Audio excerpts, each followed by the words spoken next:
Well, good afternoon, everyone, and welcome to our council meeting. This International Actuarial Association council meeting here in Ljubljana, Slovenia. It is really wonderful to see so many colleagues here in person, as well as those joining us virtually from around the world. We've had a very productive week of meetings and discussions, and I'm very pleased that we are now able to come together for today's formal council meeting. I hope we will have a constructive and efficient meeting this afternoon. And I would also like to thank the Slovenia Association and everyone involved locally for their hospitality and support throughout the week. Maybe have a...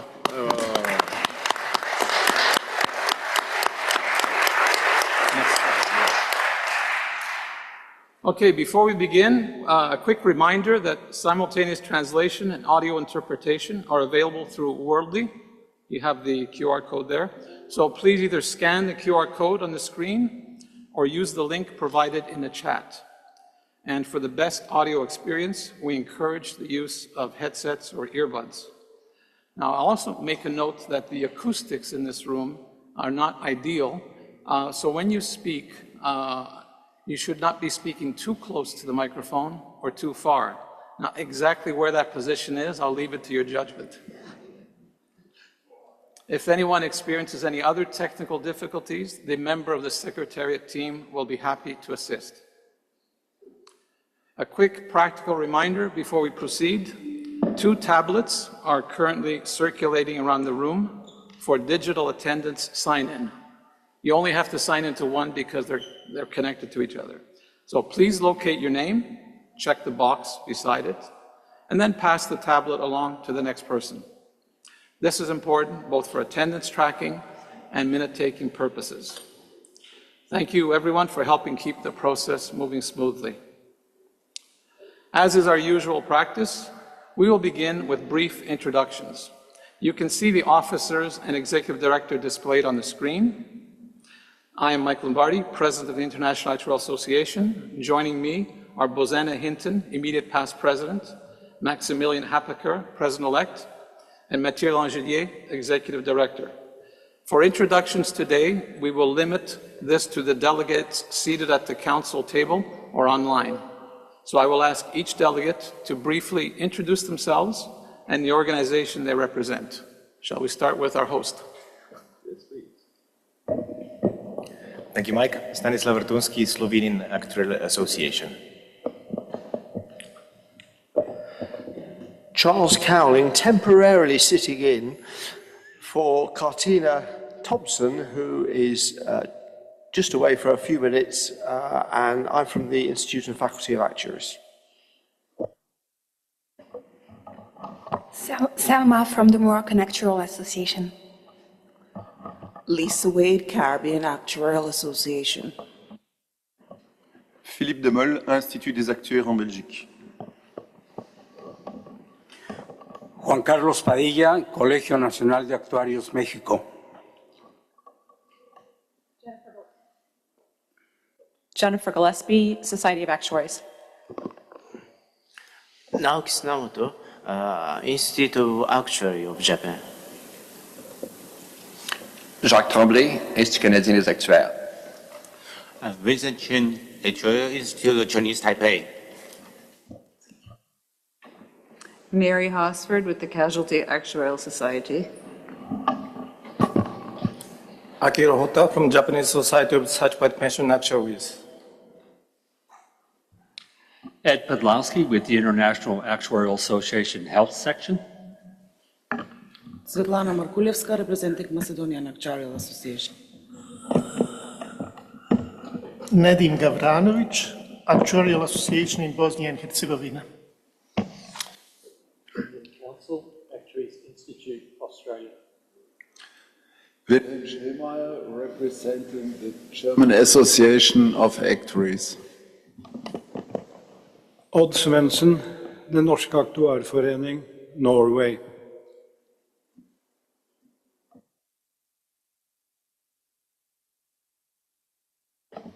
Andrea Glias, New Zealand Society of Actuaries. Thomas Béard, Institut des Actuaires, France. Bonjour à tous. Preeti Chandrasekhar, Institute of Actuaries of India. Florin Genghen, Asociația Română de Actuariat, România. Jafar Iqbal, proxy for Pakistan Society of Actuaries. Marika Guralnik, Estonian Actuarial Society. Raquel Marimon, from Instituto Brasileiro de Atuária. And Alexander Dollhoff, Society of Actuaries in Sweden. Hartwig Sorger, representing Austrian Association. Harri Kuosmanen, Actuarial Society of Finland. George Simeonidis, representing the consulting section of the IAA. Zhang Xiaolei, China Association of Actuaries. Gabor Hanak, Hungarian Actuarial Society. Alexander Wong, Actuarial Society of Hong Kong. Nalain Naidu, Actuarial Society of South Africa. Hello, Ksenia Sankovic, Croatian Actuarial Association.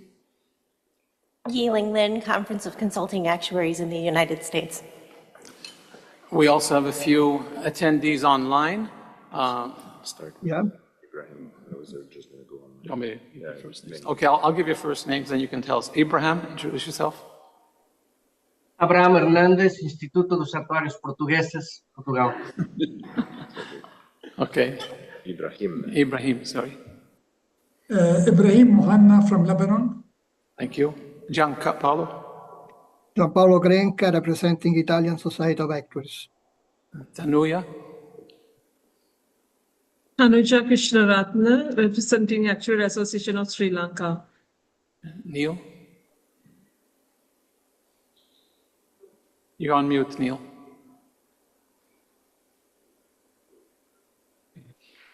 Neil Tego, Actuarial Society of Ghana. Thank you. Zoran? Oh, sorry, he's a technician. Jose Maria. So who's the, Kendra? Sorry. No, Kendra's. Jose. Jose Maria Gurcia for the Central American Association of Actuaries, calling in from Honduras. And Kendra. No, she's back. It's good. We're done. We're done. Thank you. All right. I would also like to recognize and thank the Secretariat team for all their work in supporting this week's meetings and activities. Their names and roles are displayed on the screen. Thank you to Mathieu and the entire team for the significant amount of preparation behind this meeting.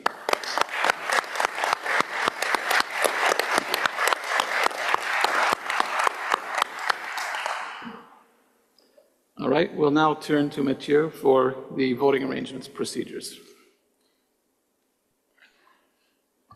Perfect. Thank you very much, Mr. Chair. So as a reminder, of course, all the associations, you should have received your voting rights. The voting rights are according to our statutes by your number of members with an actuarial credential.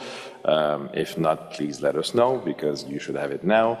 There is only one delegate per FMAN section around the table. The observers are in the back. The virtual attendees who would like to make a verbal contribution, please use the raise hand feature. Once recognized by the chair, you will be unmuted. All the contributions, for the sake of time, are strongly encouraged to limit by 2 minutes. Perfect. So there are, of course, as you know, due to our structure at Council, all the motions were sent to everybody on the 30-day agenda. The 15-day agenda confirmed and included some added documents. There are no changes or amendments to motions during a council meeting, and that is because, being a federative model, we want you to have the chance to talk about motions with your own associations, to be able to come to the table to discuss those motions. So that is why we don't do amendments during the council meeting. The chair for all motions will request a mover and a seconder, so please don't be shy. You just need to raise your hand. You don't need to raise the plastic thing, just raise your hand. We will recognize you. Online, use the raise hand feature for these things. Once a motion has been duly moved and seconded, we open the floor for questions, discussions, and so on. Once the chair has deemed that the discussions are complete, then we move to the formal vote.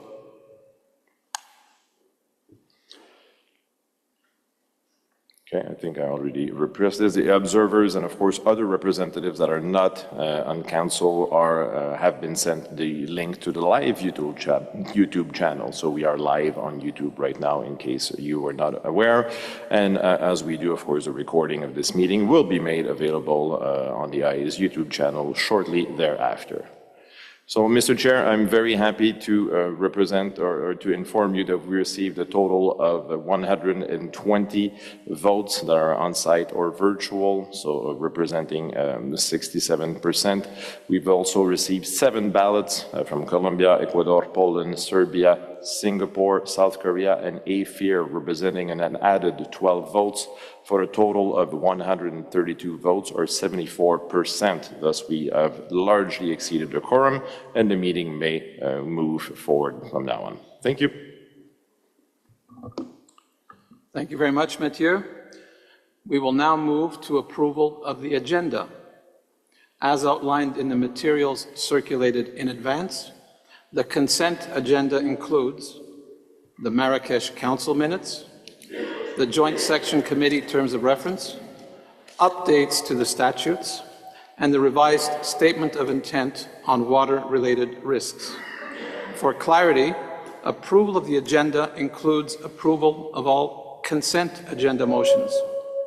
Any member wishing to move a consent item to the business agenda was asked to notify the Secretariat before issuance of this 15-day agenda. So the motion before Council is that Council approve the agenda. One more. Council approve the agenda and consent items as presented. May I ask for a mover? Gabor. And a seconder is what? Mexico. Mexico. All right. Any discussion before we vote? All right. Please cast your vote. Those who approve, raise your cards. Those opposed? Any abstentions? Motion carried. Thank you. Okay, shall we move? Yeah. Okay, we'll now move briefly to the information item section. Council previously approved shortening the notice period for minor agenda changes from 30 days to 15 days. One clause is the due process document was inadvertently missed at that time, has now been aligned accordingly following executive committee approval. This item is for information only. Next slide. We will now move to the statutory reports section of the agenda. And one more. All right, this section includes strategic updates relating to commissioned research initiatives and artificial intelligence activities, sections updates, supranational relations, and appointments to immediate vacancies.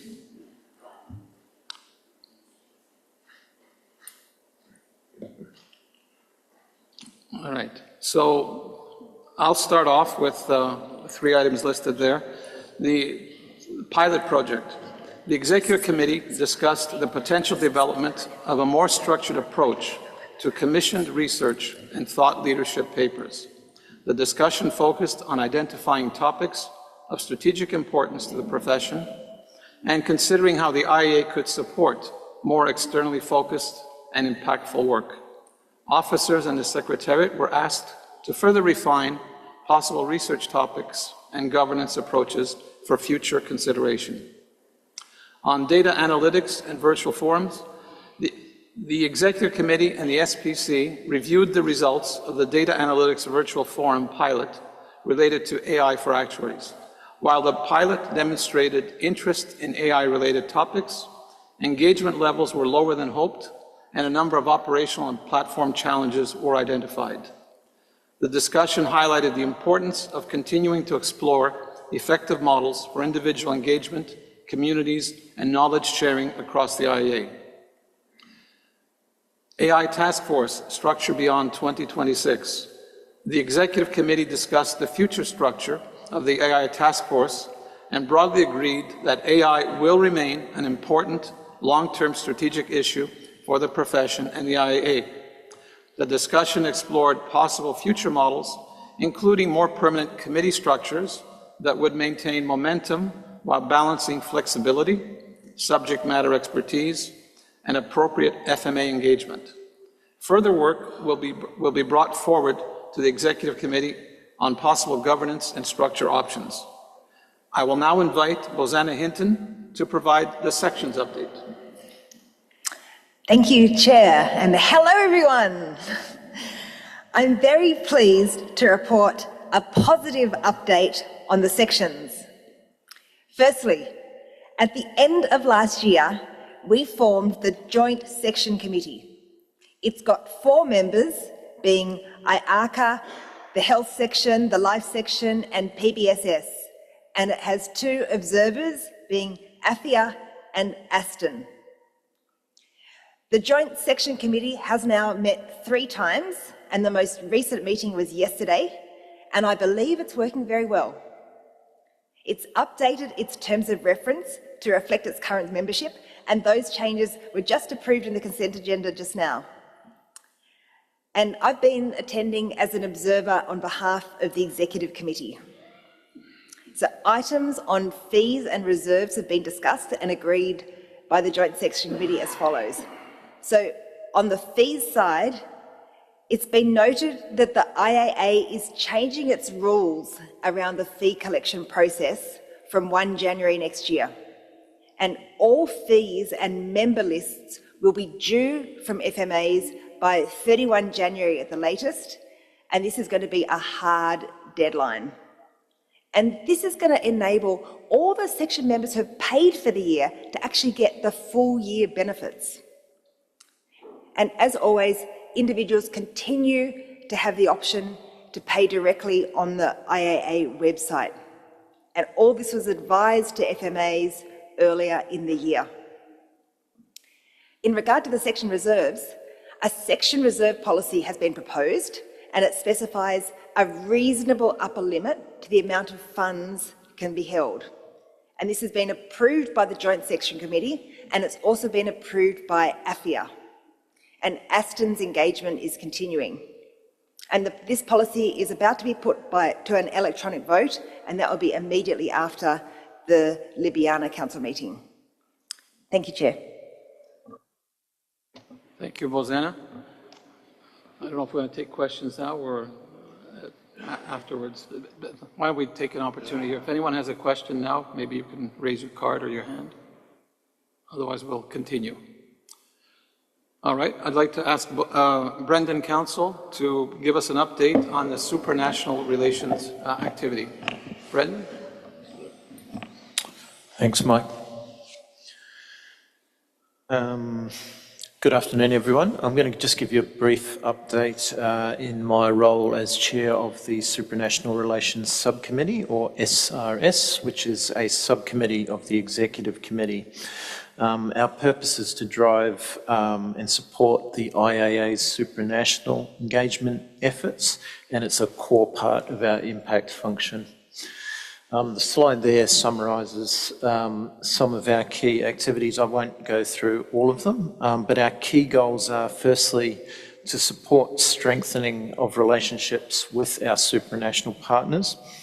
Secondly, identify opportunities where actuarial input can add value. And thirdly, position the IAA as a trusted contributor in international policy and decision making. Maybe next slide, please.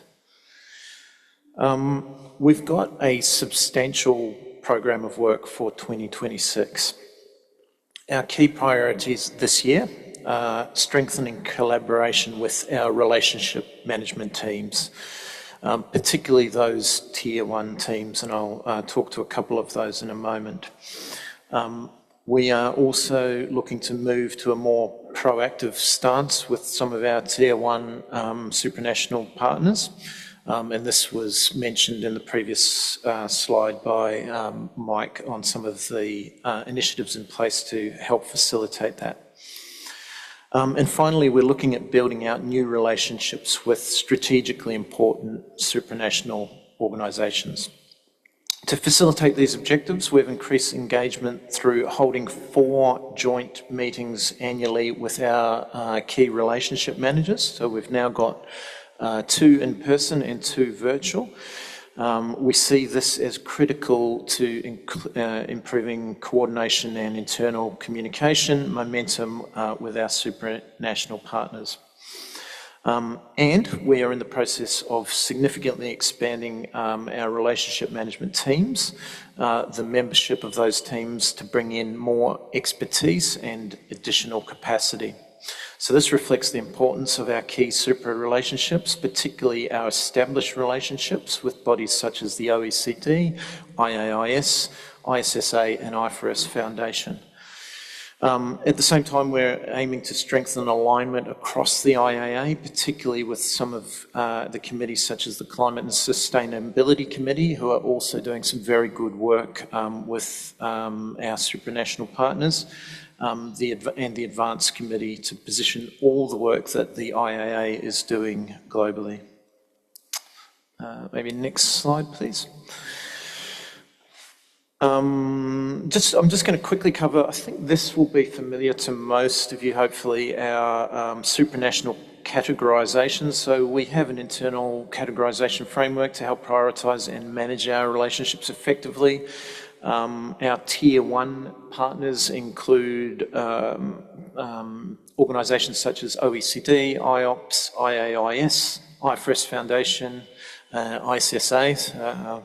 Apologies for all the acronyms. Hopefully they're familiar to most of you. These are well-established relationships where engagement is strongest and most collaboration takes place, often supported by formal frameworks. We've got Tier 2 and Tier 3 relationships, which we flexibly engage on and sometimes opportunistically and respond to emerging priorities.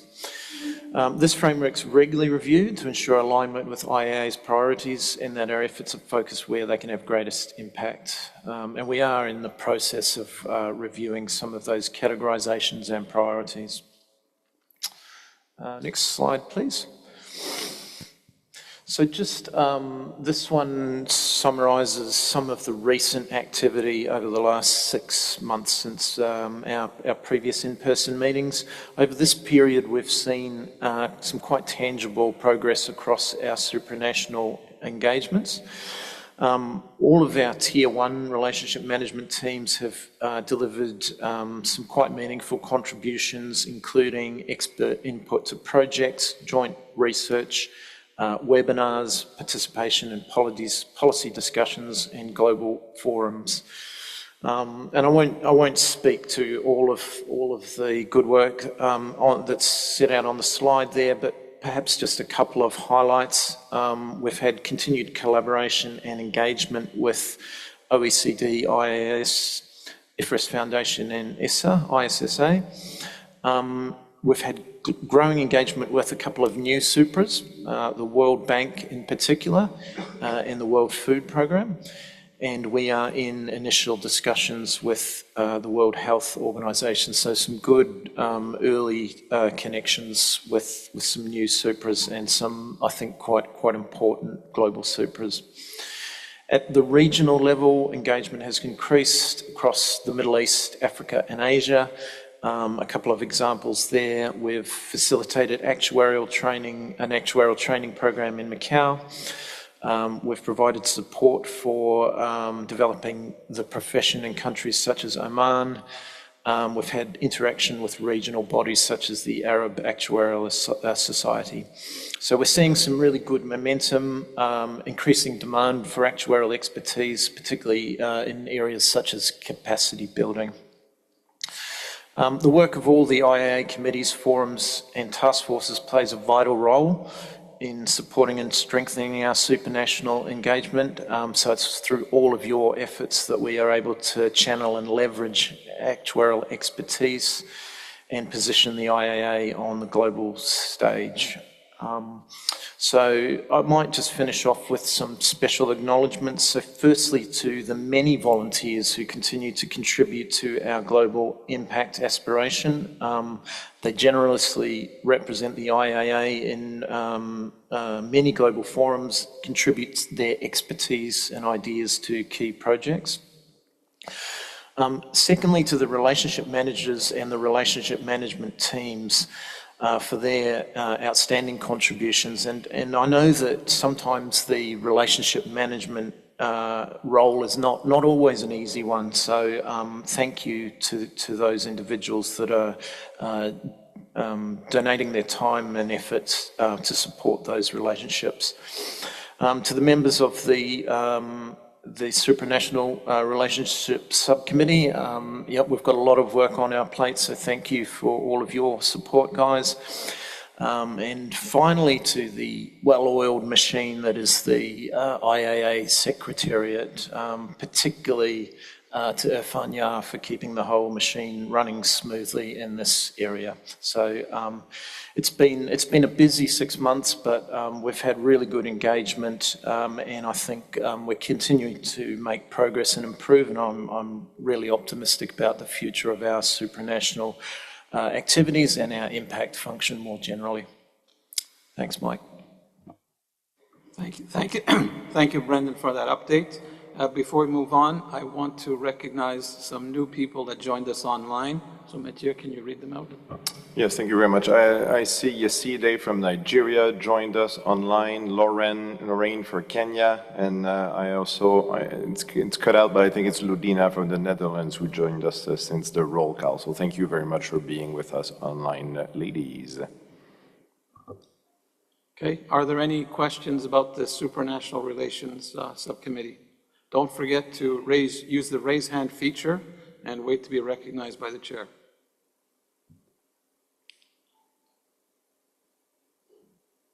All right, they're all clear.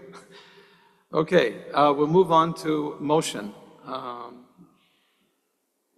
The motion before Council is that Council ratify the appointments approved by the Executive Committee to fill the immediate vacancies in the General Insurance, Enterprise, and Financial Risk and Health Forums as presented. May I have a mover, please? Jazz. And IFOA. All right, so we have a seconder as well. Any discussion on this motion? All right, we'll move. Chair, just for the information, in case people are not linking this motion to the prior point, it was of course sent on the council agenda. It is simply to fill immediate vacancies, so that's normal rotation that we do every year. So that is why it is there. Thank you for mover and seconder. Just wanted to provide clarity. And we do need to vote them in, right? So, yes, please. All those in favor of the motion, please raise your card, and online, enter your hand. Okay. We're also doing a poll online. And all those opposed? Abstentions? Motion carried. Thank you. Okay. We will now move to the next topic of our agenda, which is the Strategic Planning Committee. And again, we will turn to Bozena. The floor is yours. Thank you, Mike. So I'm delighted to report on the progress of the Strategic Planning Committee. We continue to have strong engagement from our FMAs. Key topics looked at this year have been impact and outreach strategy, and we want to continue our outward focus and how we can add value on the world stage. Our 5-year strategic plan progress. We looked at our plan and agreed it was still fit for purpose. And we now have in place a number of metrics measuring our progress. And I'm pleased to say that these metrics indicate that we're on track. We also kicked off an IAA governance and structure review, and the review concluded that most committees are working well. One area that could benefit from a structural rethink is the Advanced Committee and the forums. We've received a lot of valuable input and have now sent the task force away to come up with some more detailed proposals. On continuing professional development, I'm very pleased to say that we now have a proposed CPD policy for the IAA, and you're going to have a chance to vote on that later on in the agenda. In terms of the data analytics virtual forum pilot on AI for actuaries, we heard a bit from Mike earlier on this. So the SPC has received feedback from the Advanced Committee into how the pilot went, and the conclusion was that not much additional engagement occurred, as many of the data analytics virtual forum members were already active in AI for actuaries. And as Mike said, I know the Executive Committee is currently discussing next steps for how the IAA engages more broadly over AI, as the AI task force is due to wrap up at the end of the year. And I suggest that the EC also considers the future of these two groups together when they do that deliberation. In terms of educating actuaries for the AI era, we had a valuable discussion on the role of the IAA in educating actuaries, and particular focus areas where the IAA could add value were professionalism and judgment. For social media conduct issues, the Professionalism Committee provided us with some valuable considerations for actuaries with respect to social media engagement. And we'll again leave this up to the Executive Committee to decide if the IAA more broadly should be providing guidance to those in leadership positions. In terms of next steps, we still need to address the role of individuals in the IAA, and this will be discussed later this year, and it will also link into how we engage individuals through our forums and other means. So thank you, Chair, and happy to take any questions. Okay, we'll move to the Q&A section. If you have any questions, raise your card, or if you're online, use the raise hand feature. Are there any questions about the report from the Strategic Planning Committee?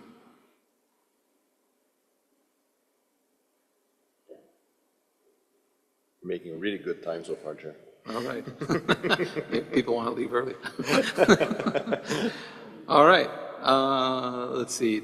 Next on the agenda, we have... Sorry, Juan Carlos had a question. Oh, we have a question. I didn't see his hand. Yeah. Thank you, Chairman. Yeah. Well, when we participated under the leadership of Charles about 5 years ago, when we restructured in the IAA, one of the main changes that were introduction on the organization was the creation of the Strategic Planning Committee.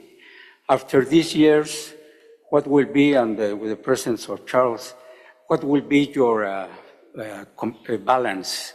Is going in what we were designing and is projecting, because during these years have been sometimes some perhaps not complete coordination with the Executive Committee, but I would say that both Executive Committee and Strategic Planning Committee are one of the main pillars of the organization, because from there we derive policies, etc. So what will be, Bocina, this time your comment on how we have gone with the plan and with the strategic plan? Just checking I understand the question. Is my question on the strategic plan or the question on relation to EC? Excuse me?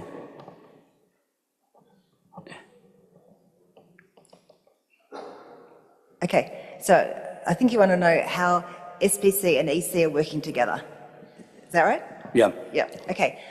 I think they're working well together. I do think it is a challenge. If any of you have been on other boards, most times the board does the strategy, and that's something we have separated out in the IAA. We have the Strategic Planning Committee doing the strategy and the EC doing the operationalisation. We do need to make sure that we have those roles clearly defined and be very clear when we're passing across from one to the other. So I think it has been working. I think there are always ways we can improve how those two committees work together.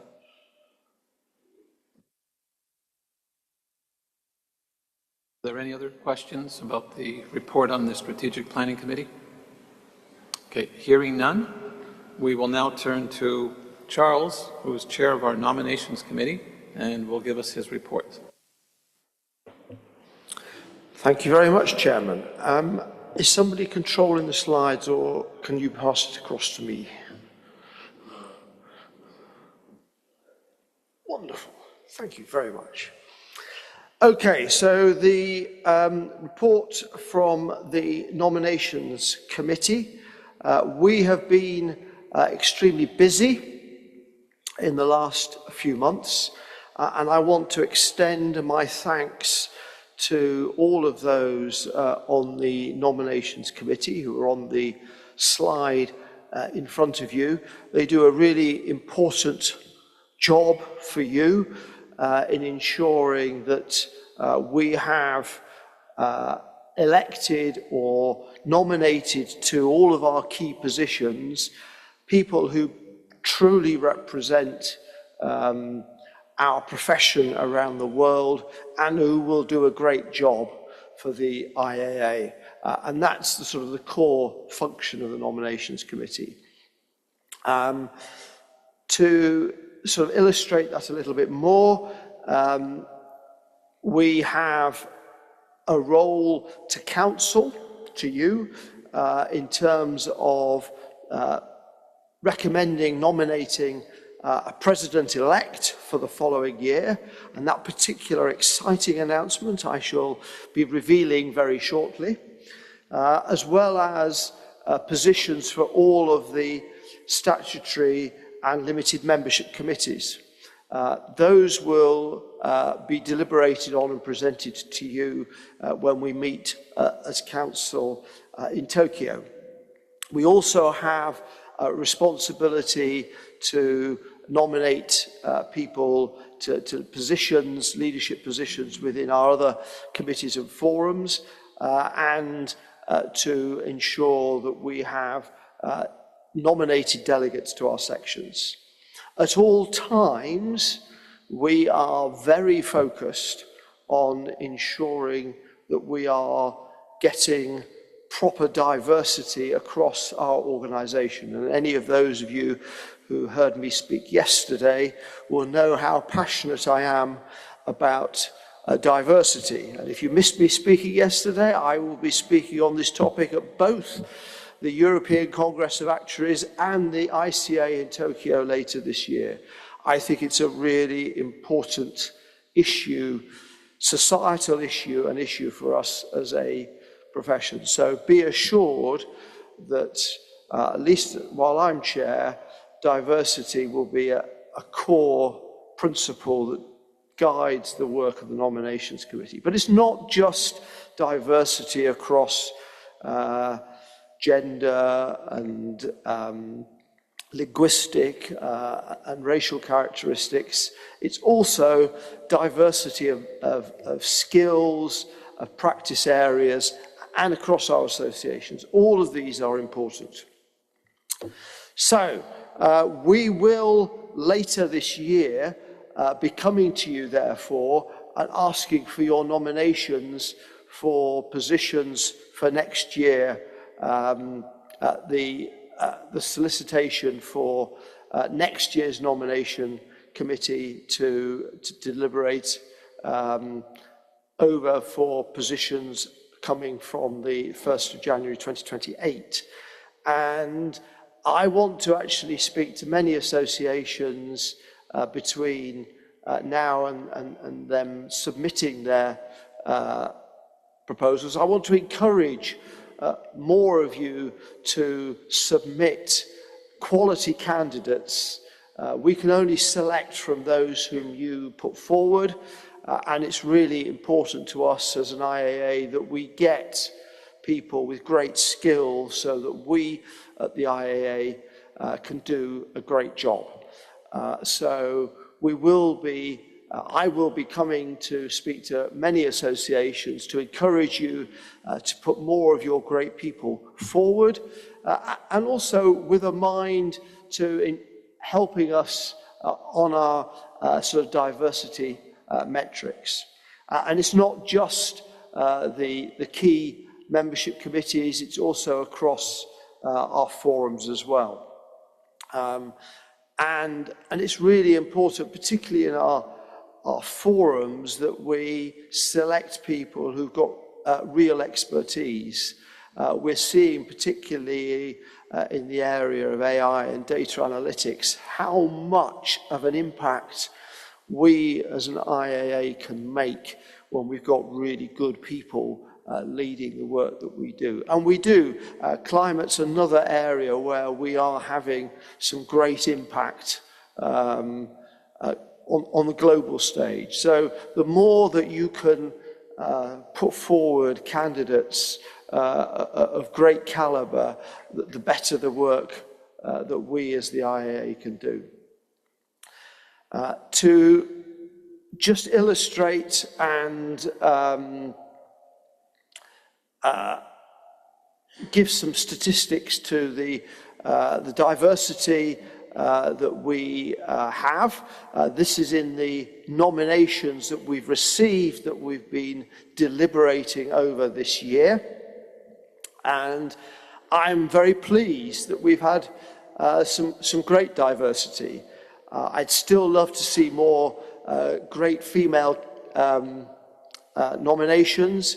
I'm a believer that women are as good as, if not better, than men in so many of these roles, and there's no reason why that statistic shouldn't be the other way around, and we're getting twice as many female nominations as male nominations. But at the moment, we're still getting the balance that you see there. But otherwise, we are getting a good diversity of nomination, and I encourage that to continue, because if we truly represent the global community, we want nominations from all parts of the global profession. Just a few words on the roles that we're looking to fill and the obligations.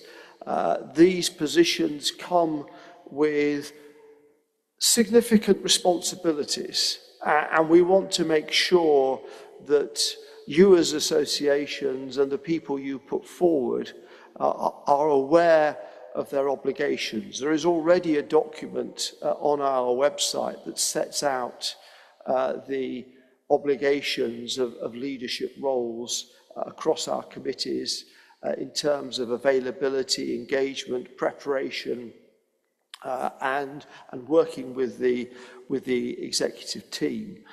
All of these are hugely important and apply not only for those in leadership, but also those as members of these committees. We really want people who are engaged and able to contribute actively to the work of the IAA. And as part of the work of the nominations committee this year, we're going to look to slightly update these role descriptions that, as I say, you can find already on our website under the protocols and policies for the nominations committee. I want to add not only some update to these documents, but also some extra clarity for each of the committees in terms of their activities and what's expected in each of these committees, to help you as associations when you're putting forward appropriate people, and also to help our volunteers understand exactly what it is that they're taking on. But anyway, enough of all that, because I know what you're really here, that you really want me to come and tell you today, and that is who the nominations committee is proposing to serve as president in 2028, subject to your formal election when we meet in Tokyo on the 7th of November. I was really delighted this year that we had we had many excellent candidates. and the Nominations Committee spent a long time, and again, thanks to the Nominations Committee, in deliberating and considering very carefully this most important role, because this person will be representing you in so many different stages within and outside of the profession. So we always look to select from our very best. I'm absolutely delighted this year to be able to announce that the Nominations Committee recommendation to serve as President in 2028 is Lisa Wade.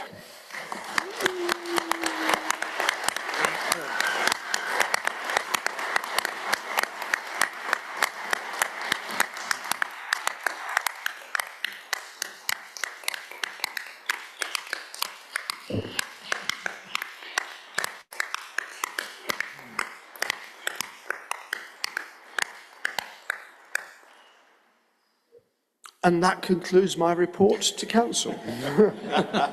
Thank you very much, Charles. Somehow I detected a note of passion in your presentation, and I encourage you to continue in that manner. Okay, I will now invite Marius, any questions about the Nominations Committee's work?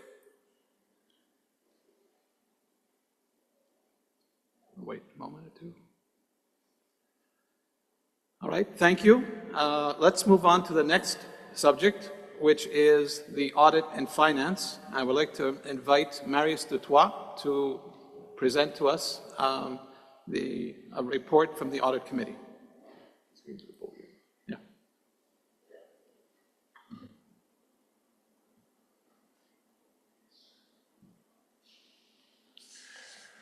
Good afternoon, ladies and gentlemen.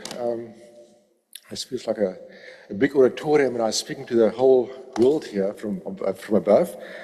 It's a pleasure to present to you the financial statements and the report from the Audit and Finance Committee. So this slide here, can't we see this slide there?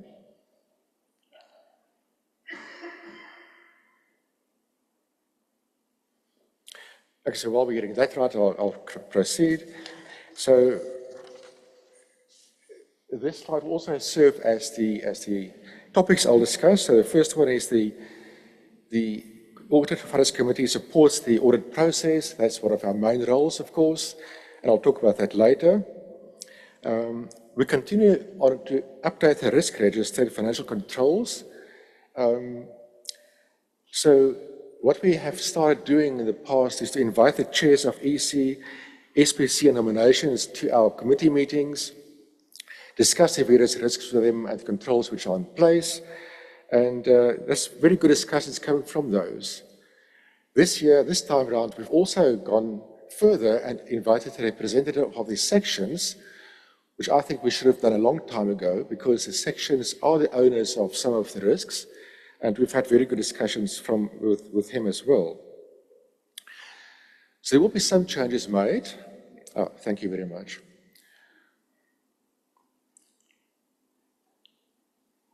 Except that is, that one. I'm actually still on this slide here. There will be some changes made. So what we are thinking of doing is to add some metrics to the risk register so that we have measurable terms of actually measuring the risk mitigation. So we'll be looking at that going forward. I'll also look today at the reserve ratios, some slides on that later, the investment performance, and the investment policy is really part of the financial policies. So the financial policy is concerned, on a rotational basis, we do review the policies. At the last meeting, 2 days back, we reviewed the financial assistance policy. There are no changes there. We looked at the investment policy. We haven't had time to finalize that, so we'll be looking at some changes to the investment policy in the next couple of months. We also looked at the operating reserve policy for the IRA as a whole, no changes to that one.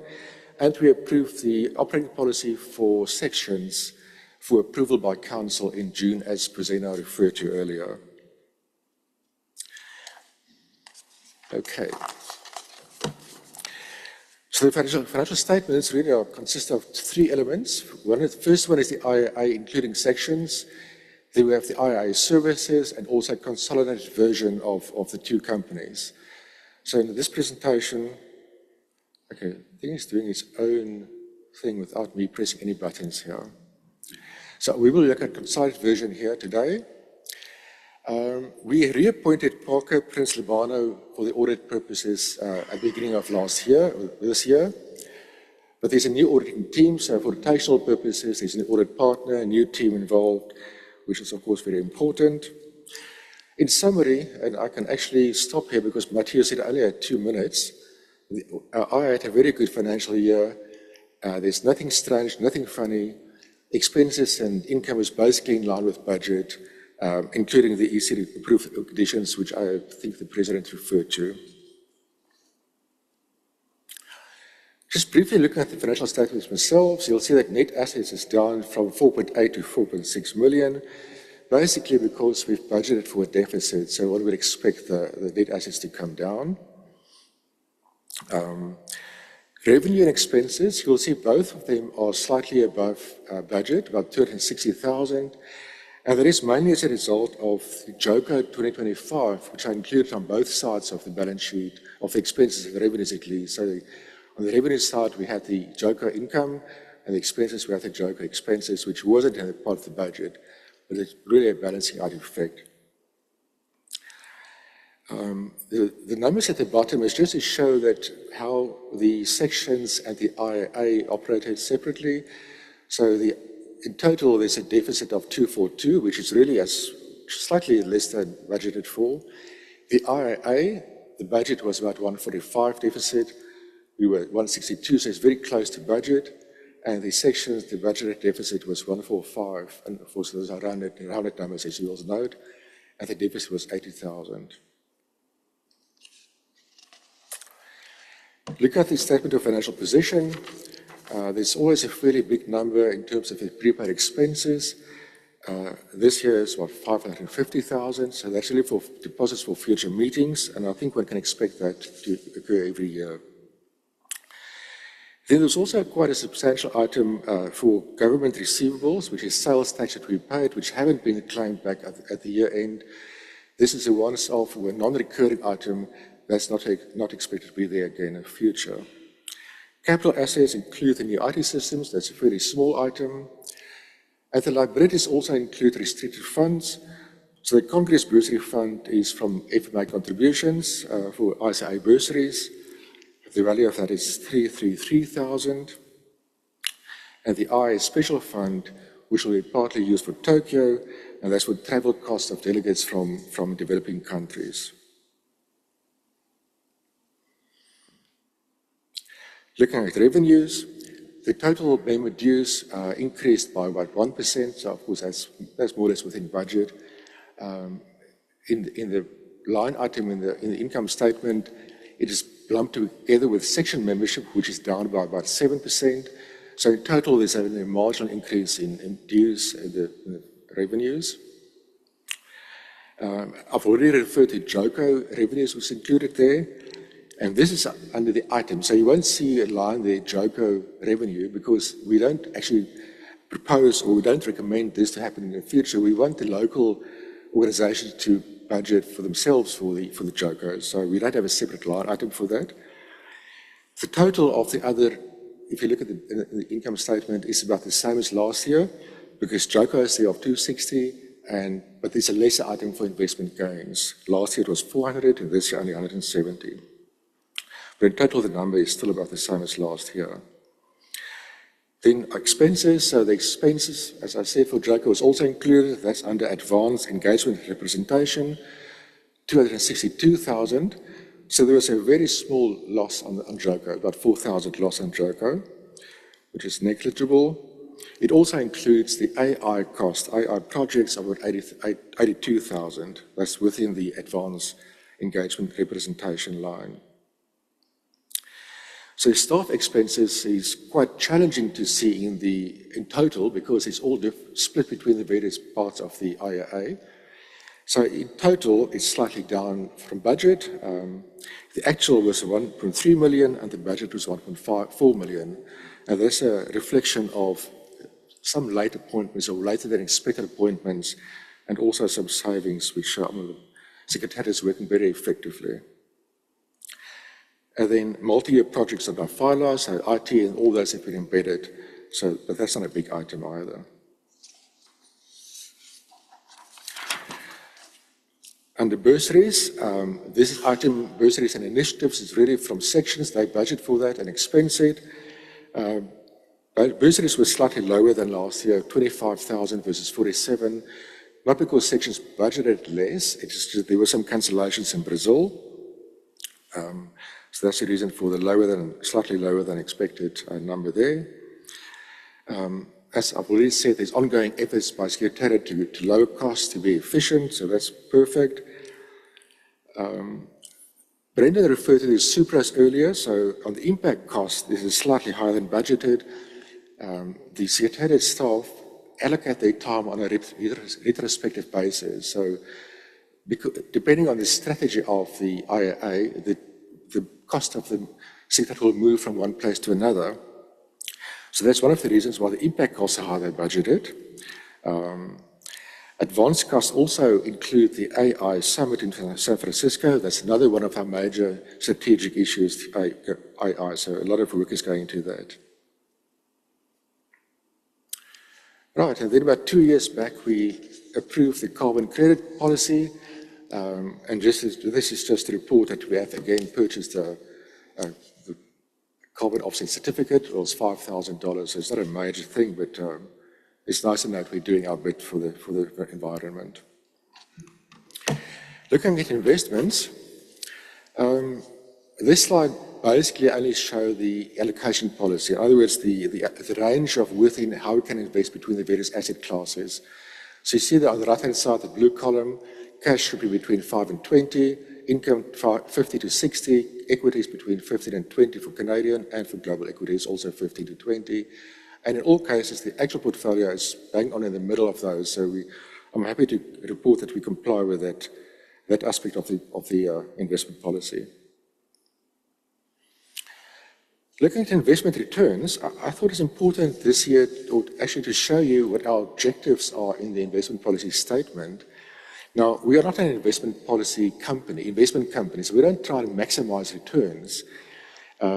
We invest conservatively. So some quotes from the investment policy statement: conservatively invested, protect them against undue financial risk, high liquidity, invested in high quality securities, investment goal of achieving a total return of at least inflation over a full market cycle. So all of those items refers to a very conservative investment policy. And as you would have seen in the previous slide, the bulk of the assets are cash and bonds. Looking at the portfolio return versus this objective, you can see this is analyzed returns over 1, 2, 3, 4, and 5 years. And over all periods, we have exceeded the objective by a considerable margin. So I'm happy to report on that. We're achieving what we are set out to do in the policy statement. The operating reserve ratios, when I last presented, I think the expense ratio was 104%, operating reserve ratio was 104%, which was slightly above the target, which is 75 to 100. So I'm pleased to now report that we are within that target range now because of the deficit we planned and achieved last year. So we're now at 94%. But then I referred to the section reserve policy, which will come up for approval soon. Now that policy says a lot of things, but in summary, the target will be between 100 and 200% if that's approved and go through. So if you look at that, then PBSS health section is already within that range. AFIR and Aston is still quite far above that. And there will be a time to implement this, so they won't be expected to immediately achieve the target as per the policy. I've also set out here at the bottom, below the pink line, the average for those sections. If it's a function of expenses, if expenses jump up and down quite from year to year, because it's small amounts, you can expect the reserve ratio also to jump up and down. So I just thought the average over 3 years is a very stable reflection of where we are at the moment. And then finally, yet again achieved the unqualified audit. There was a lot of extra work done, updating accounting architecture, intercompany complexities, and Caroline did tremendous work in all of them, and I'm pleased to thank her for this and the hard work they're doing. Thank you very much, Chair. Then the very last slide, and before I hand back to the President, is the motion, which I will read out. A simple majority vote required, and the motion is that on the recommendation of Audit and Finance Committee, Council approve the I draft audited financial statements for the year ended 31 December 2025. Thanks, President. Thank you. There's a motion on the table. Can I have a mover, Stanislav, and a seconder? Sorry, what was it? BBSS section. BBSS section. All right.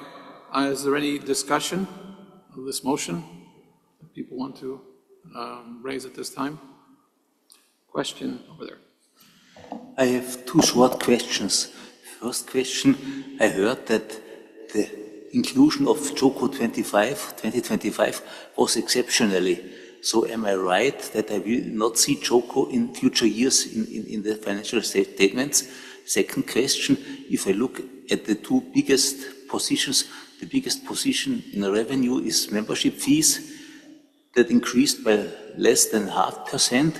The biggest part of expenses, accounting for 44%, is support staff, which increased by approximately 9%. So my question, are there any plans for the future that this gap in growth will not become permanent? Perfect. Mr. Chair, do you want me to step in, or do you prefer to take the answers yourself? No, I'm welcome to answer, Matthew. Perfect. So thank you very much for the questions, and thank you for the opportunity to answer those. JOCO 2025 indeed was an exception. Most JOCOs, the way that they are organized, either local association or local event management company usually manages the ins and outs of money, so manages the registration, the payment, and so forth. We were asked by the local association to step in and facilitate those elements directly, which took a considerate amount of time and energy.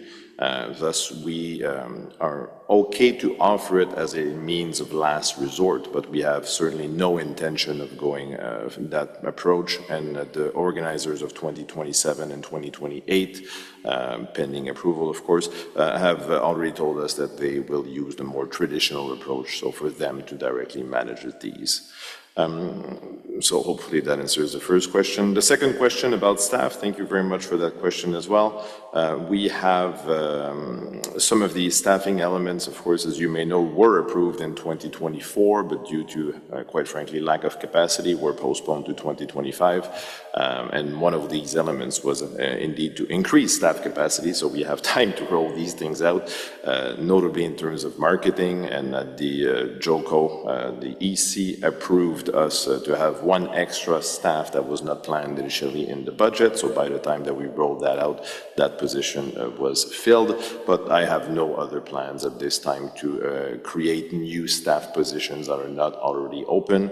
We have one currently unfilled staff position that I will fill later in the year, but that's already in the budget. I'm not asking more money for staff in any time soon. So I hope that helps. Are there any other questions with respect to the audit and finance report?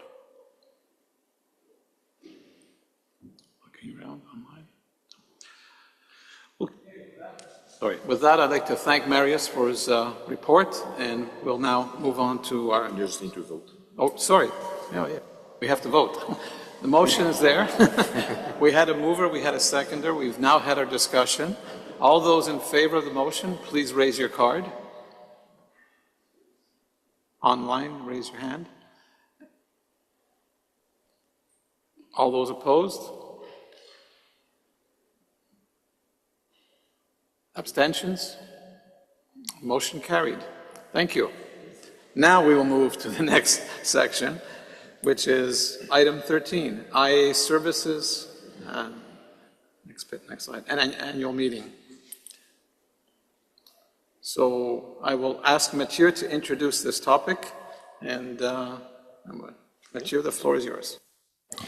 Perfect, and as you know by my routine every year, and for us being a bilingual organization, I will do the next phase in French. So if you have not scanned the little QR code, it is right there on your little thingy, and you can put your headphones. It's not going to last long. However, it is a great privilege for me to do it in French.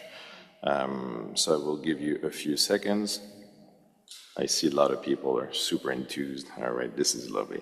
So, thank you very much. Bonjour tout le monde. Merci, Monsieur le Président. C'est pour moi un plaisir de pouvoir parler à toutes ces assemblées 2 fois par année sur le progrès de IA Services, donc notre entité de service que nous avons créée en avril 2024. Et puisque cette entité de service est évidemment une entité subsidiaire de l'AI et que l'AI a l'ensemble du contrôle de cette unité-là, donc à chaque année, nous devons demander au Conseil des directions. Ces directions vont être par la suite approuvées par le conseil d'administration de IA Services, qui sont, je vous le rappelle, les mêmes individus que le membre du conseil exécutif avant d'avoir une belle transition entre les 2 organisations. L'année dernière, si vous vous rappelez, l'échange des directives a été absolument phénoménal et passionnante sous forme d'une page qui a été donnée de Bozena à Charles. Et cette année, nous prévoyons continuer ce haut niveau d'excitation avec encore une fois les directives qui ont été transmises par transparence. L'ensemble des éléments évidemment, ont été présentés à l'agenda du Conseil. Nous sommes toujours disponibles, évidemment, à répondre à toute question que le Conseil pourra avoir. Advenant que ce ne soit pas le cas, eh bien, ce sera encore cette année une belle page de directives que nous allons maintenant demander, ça va être à Madame Bozena, de pouvoir nous présenter au sein de IA Services afin que nous puissions les appliquer et les mettre en œuvre. Donc, évidemment, il y a beaucoup de ceci qui est un peu cérémonial, mais ça fait partie du cycle de rapport annuel que nous devons faire au niveau légal et c'est relativement simple, mais nous sommes toujours heureux de pouvoir vous en parler. On me dit que aujourd'hui, ça ne fonctionne pas? On dirait que le feed n'est pas assez fluide. Well, hello, everybody. I will do the exact same presentation in English now. Sorry about that. Apparently, the Wordly was not working. So, for those of you who were not able to understand my short presentation in French, I will do the same in English. Apologies for tech.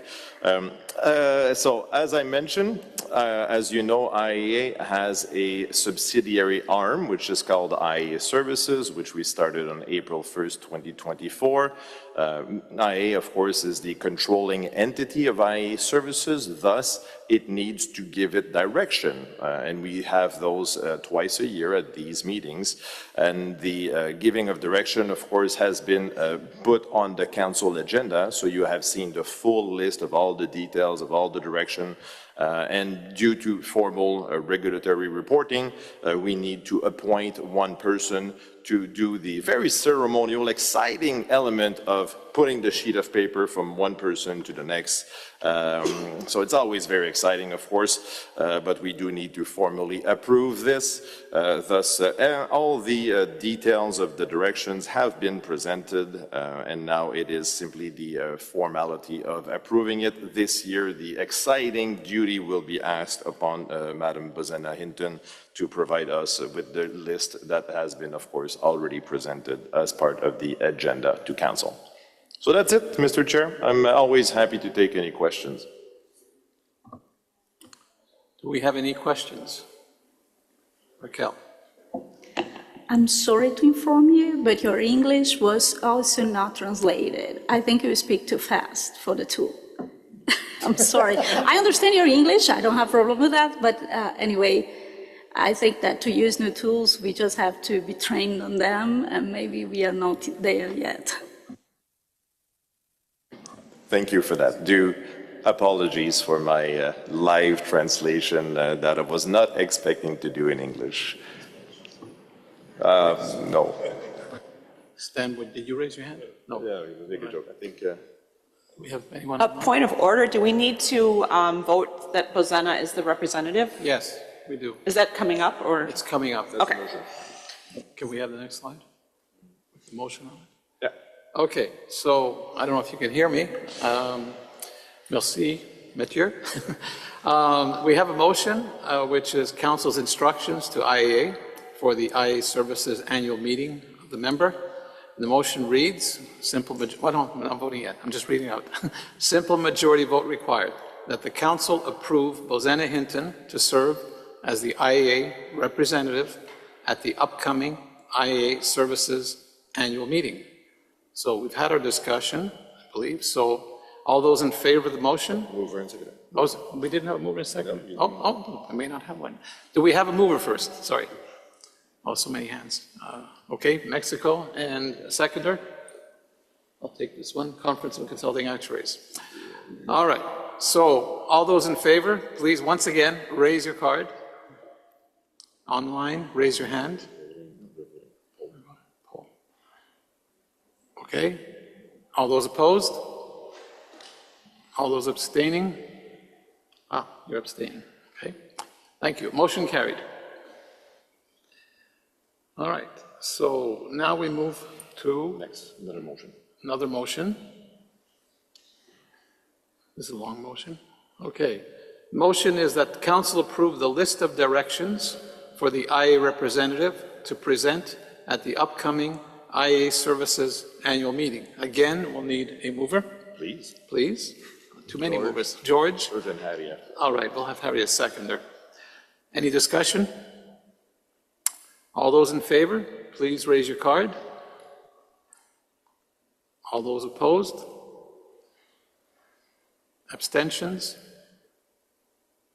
Not this time? No. Motion carried. Okay, what's next? Are we at coffee break? Yes, but we are ahead of time. So all right, let's continue. Yeah. All right, we'll do the business agenda, first item. Right, so first item is item 14, business agenda, report of the Actuarial Standards Committee. Greg Martin will make his presentation and then we'll have an opportunity to ask questions.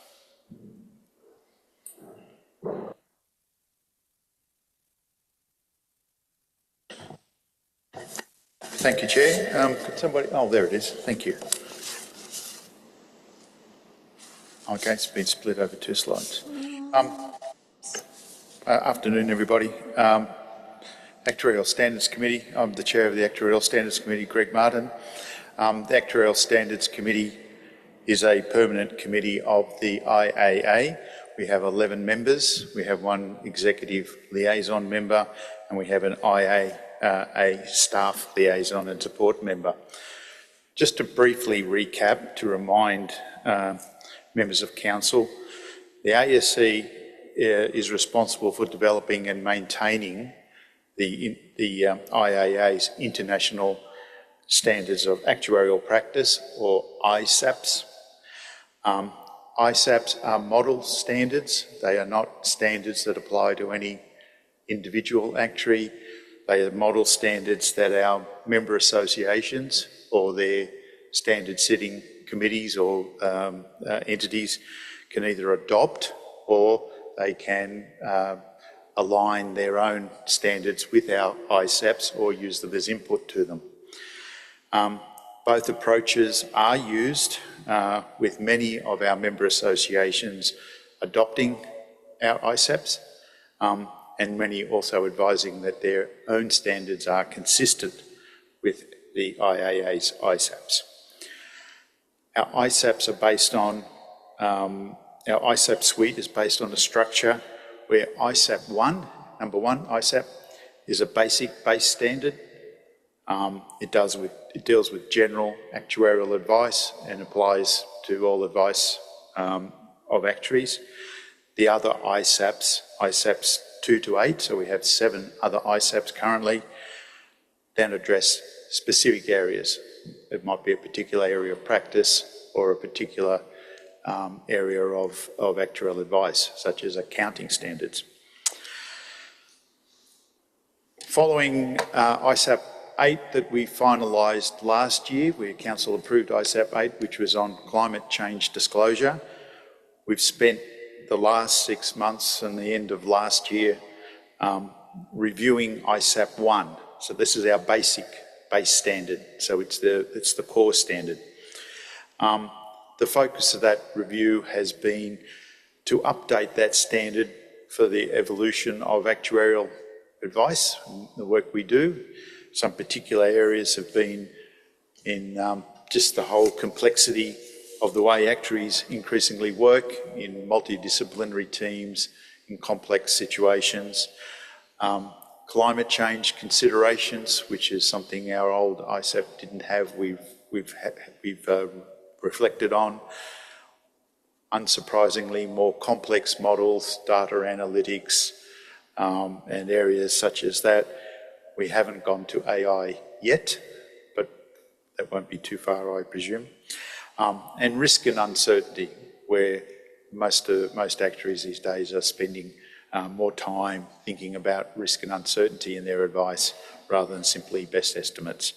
So they've been the main sort of areas that we've reviewed ISAP 1 to bring it up to date. There's nothing of substantial change in the fundamental character of that standard, but really just bringing it up to 2025. Our review, the exposure draft was finalised in the second half of last year, 19th of September, and we put it out for comments that ended on 18 September this year. We received 10 formal responses, a number with very detailed and useful comments. The ISAP task force that was led by Ernst Visser has reviewed all the comments and suggested some improvements to the exposure draft, and those have been thoroughly discussed with and reviewed by the ASC. Notwithstanding some very good improvements that came out of the exposure draft process, we concluded that the exposure draft was not fundamentally changed, or the changes were not substantive in nature. They were good improvements. So we have now moved to the final consultation stage, which we published a few weeks ago, with comments on that at the end of this month, 29th of May. ASC is aiming to finalise the ISAP 1 review by the middle of this year, so very shortly, and then take it to Tokyo for Council to hopefully approve. Apart from ISAP 1, how do we move it to the next slide? Thank you. Oh, that's the only one. That's it. Thanks, mate. I originally only had one slide. I didn't think I'd need the clicker. Somebody split it on me. Thank you. Apart from ISAP 1, which we've been working on, as I said before that, we were working on ISAP 8 on climate change. We do have 3 other ISAPs at the moment that we are starting to review, ISAP 2, 3 and 4, and the subjects that they deal with are on the screen, so I won't go through those. We have been deferring reviewing those ISAPs until we finished where we were on ISAP 1, and now that we have that out for final exposure, we're now going to turn our attention to reviewing these 3 ISAPs.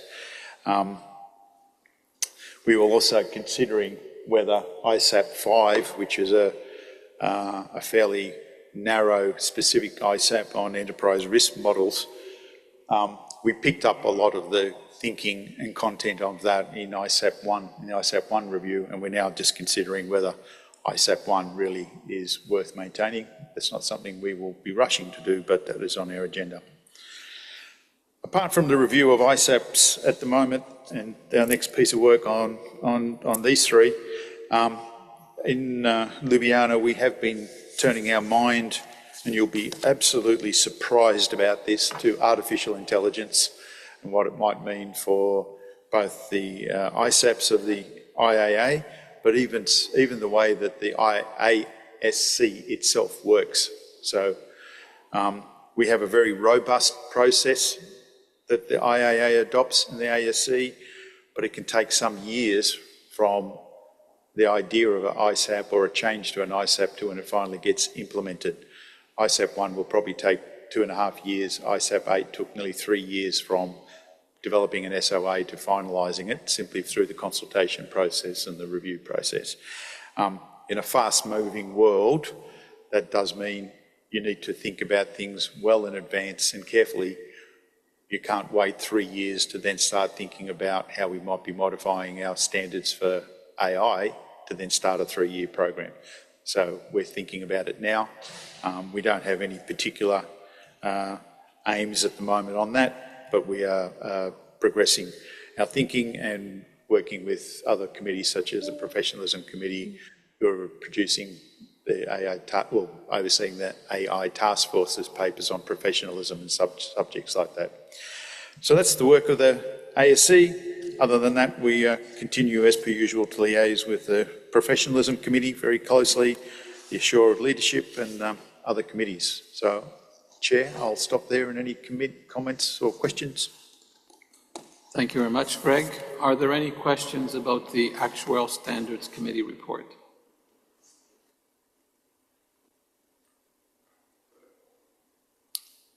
Well, hearing none, we thank Greg for his report.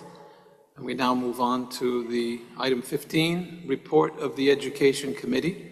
We have online Henning Wergen, and well, the floor is yours.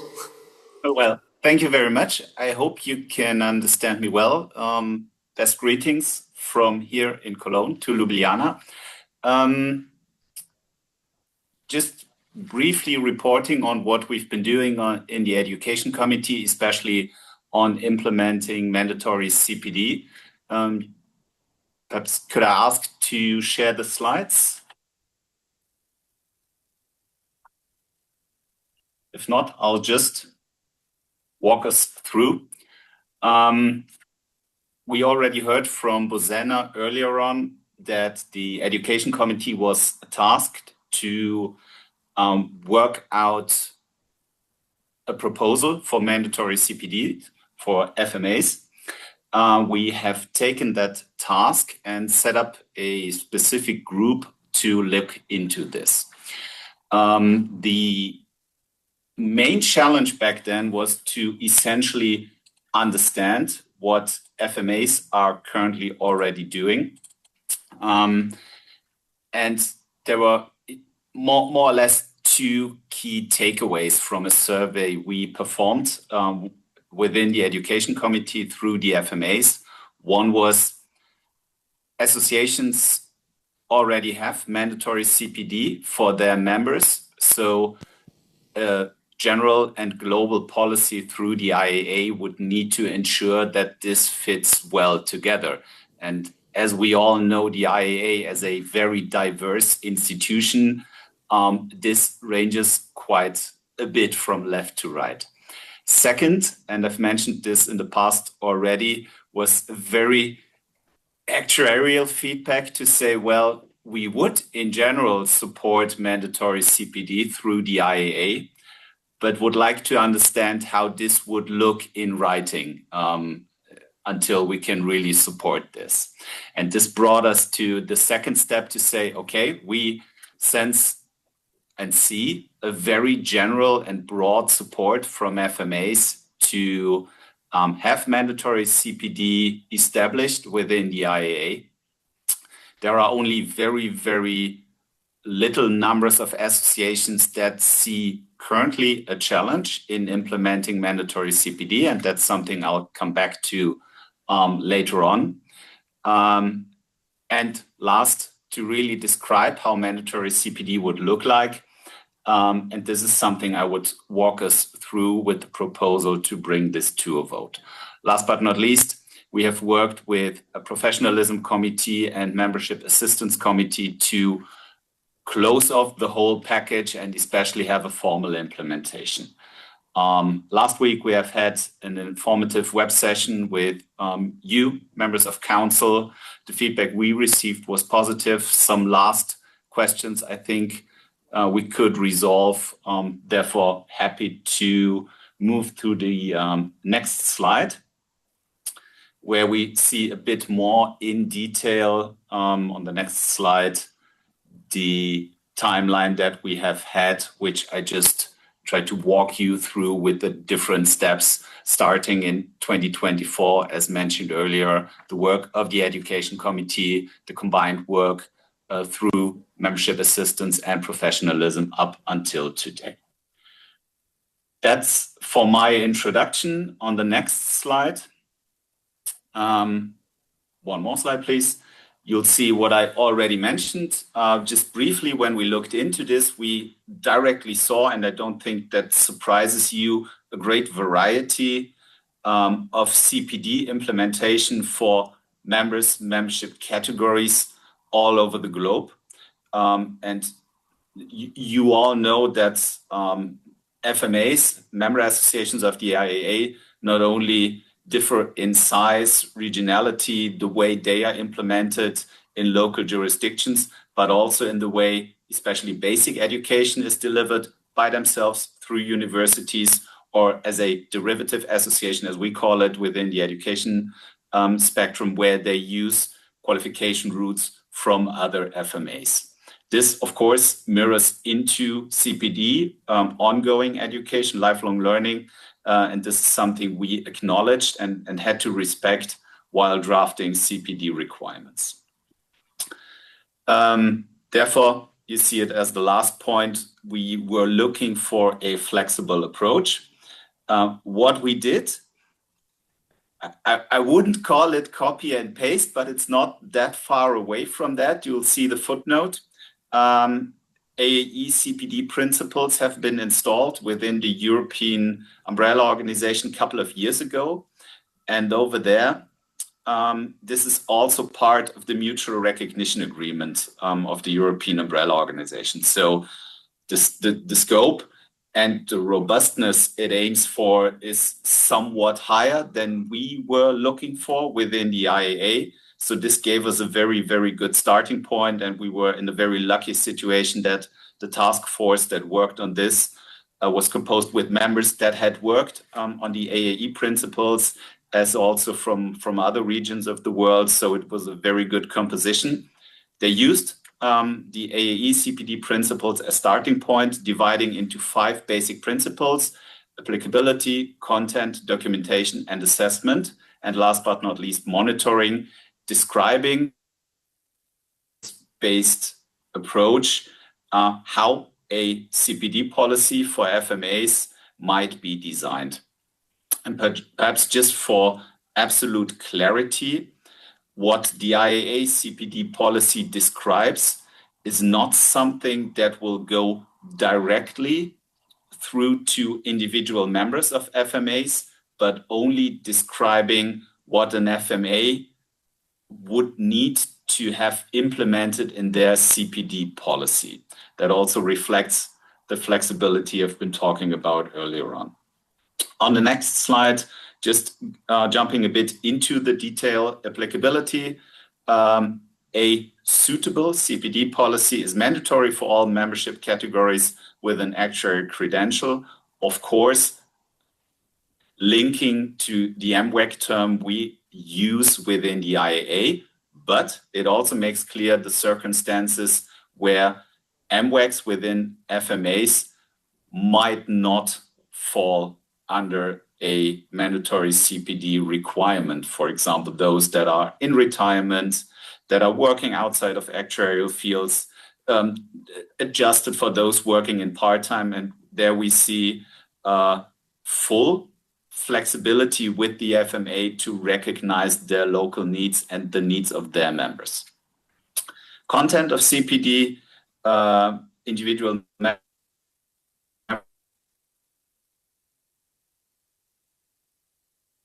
are encouraged to consider their specific activities. Accordingly, I think that's a no-brainer over there. On the next slide, the next three, or the next one, Documentation. A policy recommends that MWACs document their CPD activities. Good practice could include the following. If it's output-based, analysis of key competencies, plan of CPD activities, record specific activities, the time spent, and of course, according to the actuarial control cycle, analysis of the extent to which key competencies have been developed. On the next slide,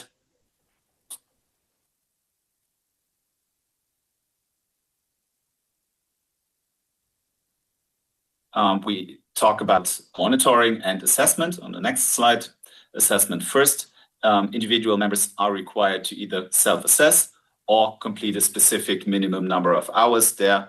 We used the results of the survey we did, where we've seen that 45 hours over a 3-year period is something that fits very well to what we've seen around the globe. And last but not least, to include a process to be able to monitor and document the adherence to the CPD scheme. Those 5 pillars, as you will have seen in the paper, are described in principle, and again, reflecting back to what we see in Europe, work really, really well in fitting what local associations do against those overarching requirements. Then on the next slide, how does the process look like? As I mentioned, we have seen very minor or very little number of associations that might run into a challenge with this.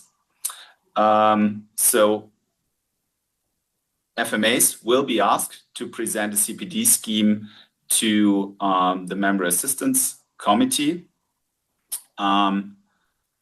What we have is opening up and flexibility to say if an FMA follows a CPD scheme established by another FMA or a standard setting body, something we have seen where it's given, for example, in the US to the American Academy, or where the supervisor is in charge of recording this. This will, of course, be fine if the FMA reports this. Similarly with the regulator, as already mentioned. On the next slide, we will establish a 3-year transition period. So associations that currently see a challenge for themselves to establish mandatory CPD for a specific group of their members will have 3 years' time to implement this, work on this. And there's a clear commitment from the Member Assistance Committee as well as from the Education Committee to work with those associations that might need support. And what we specifically will do in the Education Committee is establish understanding best practices, information exchange from associations that have changed or have adapted their systems to really learn from each other what to do better or what to do best, ranging from very large associations with a high number of individuals to also smaller associations that might have different challenges, of course, as others. So we have had a very good, very thorough and detailed discussion, not only in the Education Committee over the last years, but also in cooperation with the Professionalism and Membership Assistance Committee. And with that, I'm very happy to propose to Council the motion to pass the CPD policy to establish mandatory CPD as a membership requirement. Very happy to take questions if there are any. And back to you, Chair, for the moderation. Thank you, Henning. We'll get to the Q&A as soon as we have the motion moved and seconded. So as mentioned, this has been a significant multi-year initiative involving extensive consultation and collaboration among the Education Committee, Membership Assistance Committee, the Professionalism Committee, Strategic Planning Committee, and the full member associations. So the motion before Council is that on the recommendation of the Executive Committee, Council approve the continuing professional development policy and the related amendments to the membership requirements in the internal regulations for IAA full member associations as presented. And as a reminder, this motion requires a 4/5 majority of voting rights cast by full member association delegates, and that sections do not vote. So, may I have a mover? Jennifer, a seconder? Sorry, who was that? Alex. Alex, okay. All right, this motion has been moved and seconded. Do we have any questions or discussions for this topic? Is that a question? Go ahead. Thank you. I'm from Croatian Actuarial Association. Actually, we will support this document, and we have a CPD schemes as mandatory from 2006. But I have exactly two questions. One, currently we have a problem in Croatia because you can be a licensed actuary and not a part of the association. So maybe just question, do you have some experience in other countries, because people who are not a part of the associations, they are not obliged to follow any kind of the CPD or code of conduct. And second thing, what I noticed in the document, it said that for some kind of exclusions, one was mentioned was a career change. What does it mean? Because, for example, people in Croatia working as an actuary or going to the insurance companies in the management boards. Is it this career change not anymore obliged to the CPDs? This is something that we should be careful when thinking about some exclusions. So this is my question. If somebody is a full member and said, I'm not anymore doing actuarial job, giving actuarial advice, okay, I could be a full member for 10 years and not doing any kind of a CPD. How do you cover that? Thank you. Annie, would you like to comment on that? Yes. Happy to do so. Thank you very much for the two questions. The first question, I think, is a very relevant one, and from our experience, something where you should seek the discussion with regulators and similar bodies to just say, well, even if people are in similar positions, members of the actual association are always better equipped. They fall under the code of conduct. They also have a record of CPD, and that's something where I think the associations should look for the benefit in promoting being a member of the association, even though you might in the first step think others outside of the regulated profession have an easier life. But I think that holds true for standards, code of conduct, and CPD as well. On the second point, through the survey, we have seen very different approaches to it. There are many associations that do not allow actuaries outside of traditional fields or in management to not do their CPD requirements. If you're a member, you need to stay up to date. You could also try to open through content by saying, if you are in a management position, of course, you might look for something else than pure technical content. Some other associations opened up and said, well, if you are working in completely different fields, if you are, and that's not, well, changing the job, but if you are retired, you will be exempted on CPD. Our intention was to have it completely in the flexibility and in the power of the FMA to say we can decide what's best for us. And if a member of an association gets member of the board, they're exempt. It's up for the FMA to decide whether this is the best solution or not. So we have seen both through the survey, not saying A is better than B. Thank you. We have a question online from Portugal. Abe, would you like to speak? And then Thomas. Thank you very much.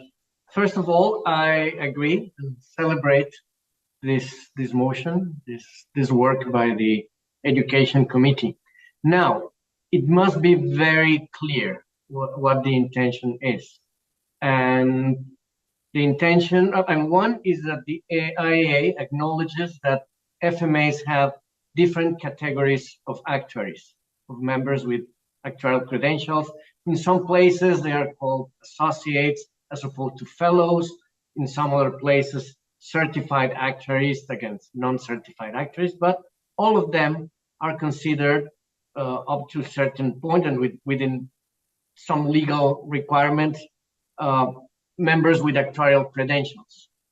They're not students, they're not retired, they are not observers, they are actuaries, members with actuarial credentials. And the intention is that it will be mandatory for all actuaries with actuarial credentials, not only for a certain category of these ones, to go through the CPD program. So just, and again, I am much in favor of that. Just to ensure that everybody gets this very clear. Henning? Yes, thank you very much, Abe. And we have discussed this already in the past, and I do support your interpretation to it. I think it's the best and the most obvious solution in there. The MWAC, members with actuarial credential, is something that is defined from an IAA perspective. We know that there are very, very, very many different membership categories within FMAs, ranging from government-reserved membership status to pensioners, etc., etc., etc. And following the flexibility approach that we have described just minutes ago, I think it's the most obvious way to say it does come into force for MWACs, but if member associations want to decide how to differentiate in between, it's up to them. And so for me, yes, I 100% support your interpretation with the flexibility that's in the system. Thank you for the response. Thomas, you were next. Yeah, thank you. We are supporting also from the Institut Actuaires the vote. Just to congratulate for the organization of the webinar in advance, because it's important on such topic that we have all information, and having organized this webinar enables to have a lot of questions in advance and having answered to that. So it's great to organize such a webinar in advance. My only questions for Education Committee: do you see any difficulty in application in the next 3 years to the FMAs on this policy? Have you identified some difficulties or issues in the application on the policy? Yeah, merci, Thomas. Not really, to answer it in that sense. We did receive some feedback from smaller associations that they might look for support from the Education Committee. That's why we deliberately decided to go for a 3-year transition period. In addition to that, if an FMA, due to whatever reason, says, well, we'll only be able to implement it in 5 years' time, then it's a case that will be presented to membership assistants to find a solution. Clearly stating we are not aiming to be a policing force in that sense. We aim at working together with FMAs that might struggle, not having identified any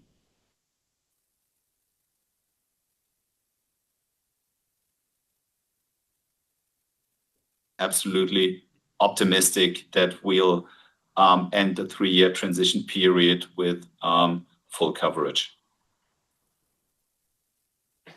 Okay, we have another hand raised. Gabor, Hungary, have a question? Yeah, thank you, Chair.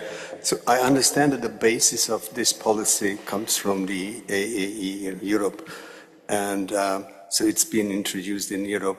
Has there been any formal assessment of how the CPD policy in the AAE has been working. Can you say anything about that? If there is no formal, then informal assessment about the appropriateness of the policy? Thank you.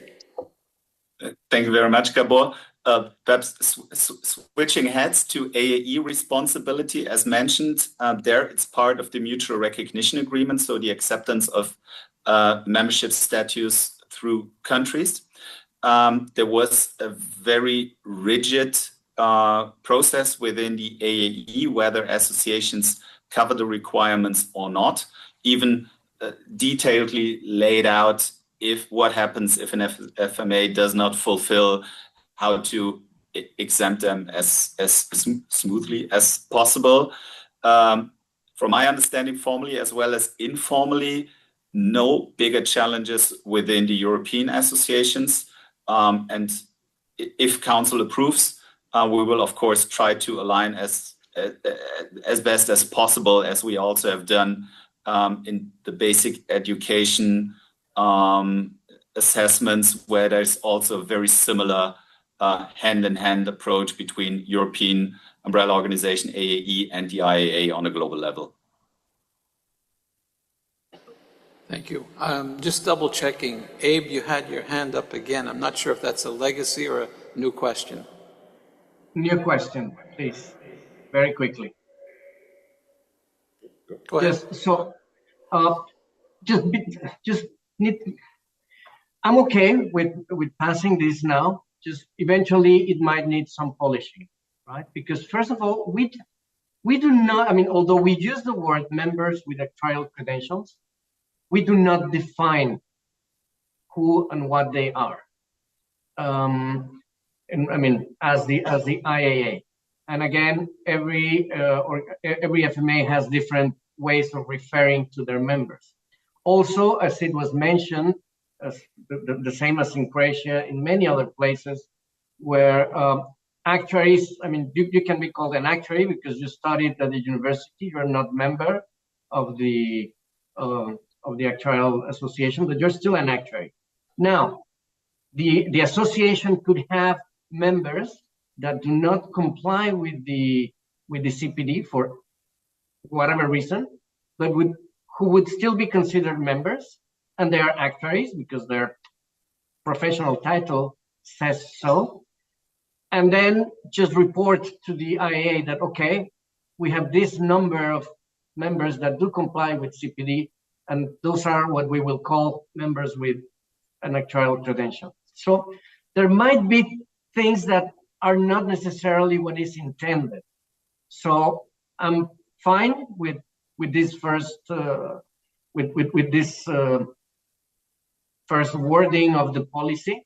Just if the intention is yes, with some flexibility in different things, but also careful with really which is that flexibility. If it's really for those retired, is it really for students, or the flexibility allows for things that are not the intention of this policy? Henning, before you answer, I'd like to turn to Mathieu to give us a point of information about what member with actual credentials means in the IA context. Thank you very much, Mr. Chair. Just a historical reminder, when we had the fees task force back in 2017-2018, that was brilliantly chaired by Mr. Charles Kelling and Jane. Oh, it actually was Jane, even before Charles. Oh my God, pardon me.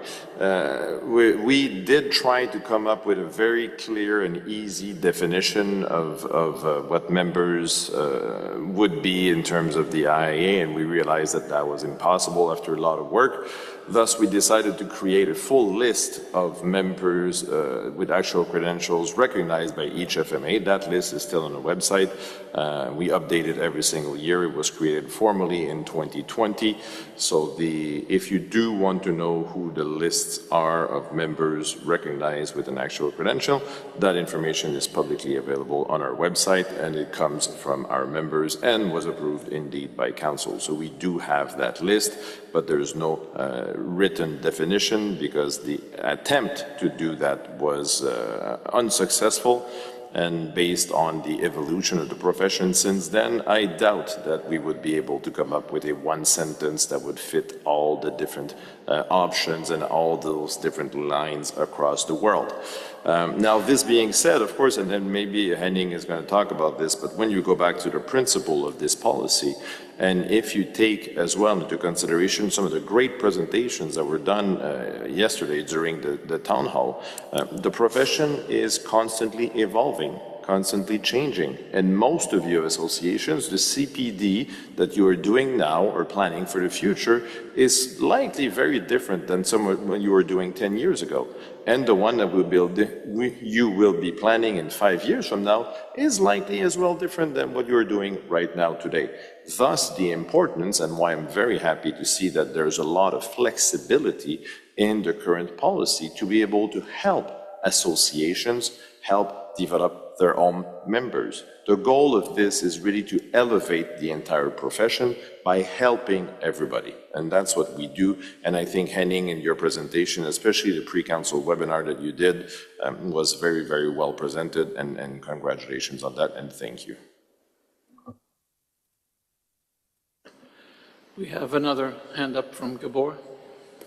Well, I think my best belief is that there is a definition of MWAC in the internal regulation. It may be a theoretic and conceptual definition, so it may not give you guidance for who actually, in a concrete member association should be considered, but a principal approach, and it's called, the definition will be the following, so it's in our internal regulation. But it's good that the application is in the website, so for each member association, there's a list which membership category belongs to this MWAC. But just to be clear, the internal regulations includes a kind of a definition. Thank you. I see another hand up from Wilhelm. So thanks. More a remark, another question to Henning, and maybe a little bit to support what Mathieu said. I think yesterday we have discussed quite a lot how to globalize the IAA, how to attract young actuaries, and how to survive AI challenges. And I think this CPD approach is a first step, but will help quite a lot. So we support that very much. Thanks. Okay, thank you. I'm not seeing any more hands up, so I would like to now proceed to the vote. I won't read the motion again because I've already read it before, and it's up on the screen. So all those in favor of the motion, please raise your card or poll online.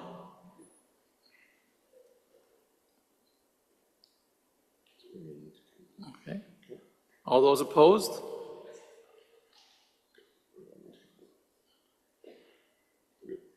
Abstentions? We've achieved the 80% hurdle. Thank you very much.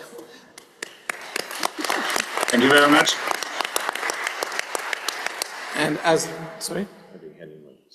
Henning, thank you very much for your presentation, and thank you for all your work on yourself and the committee. All right, as the chair's prerogative, I will now call for a coffee break at this time. Thank you. Well, thank you everyone for being kind enough to return for part two. So we'll push ahead and get on with our day. So right now we have item 16, which is associate membership application. And the motion we have is that on the recommendation of the Membership Assistance Committee, Council admit the Association des Actuarials de Peru as an associate member effective immediately. And as a reminder, this motion requires a 2/3 majority vote. Do I have a mover? Jennifer? Seconder? Harry? Discussion? Point of information? Yes, sorry. So just a point of information, the membership committee has been working with this association, membership assistance committee, has been working with this committee, this entity for a while. We have received the application for associate member. It was circulated to members. You received a 30-day exposure period. We received one email that says they were extremely excited. So that was it. So we assume, Mr. Chair, that people will be happy to have Peru as an associate member. Any further questions or discussion? Okay, we shall now proceed to vote. All those in favor of the motion, please raise your card or poll online. All those opposed? Abstentions? Motion carried. Welcome, Association of Peru.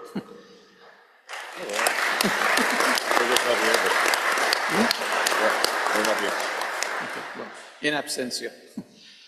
All right, the next topic is item 17, ICA 2029 regulations. We have a motion, again, in your package, that on the recommendation of the Executive Committee, Council approve the ICA 2029 regulations as presented. Shall I have a mover? South Africa. And seconder, UK. IFOI, sorry. Maybe, Mathieu, just a brief introduction as to what these regulations are about before we go to discussion. Yes, and thank you very much, Mr. Chair. So as you may not necessarily be aware of, every single ICA is governed by regulations, which are, of course, approved by Council, because Council awards the ICA to associations that have won the bid. And as always, we learn from one ICA to the next, and we try to have the best possible scenario. So this is what was behind the ICA 2029 regulations. Long story short, some of the small changes versus the past is that we have tweaked the IAA representation on the organizing committee. So we have not only EC members that are going to be dedicated for the success of the organizing committee. We also have the implementation arm, which is staff that is going to be able to do that. We are happy, of course, to have Christian on that, who's worked for almost 10 ICAs, so we're in pretty good shape in terms of making sure that we are going to be able to provide a really good support to that entity. And we have been working very closely with TASC, the Kenyan Association, to ensure that the new regulations are aligned as well with their own corporate structure and their own legal entity. So we are happy to present those elements, but we are happy to take questions as well if you have any detailed questions about the document or the process. So are there any questions about the motion?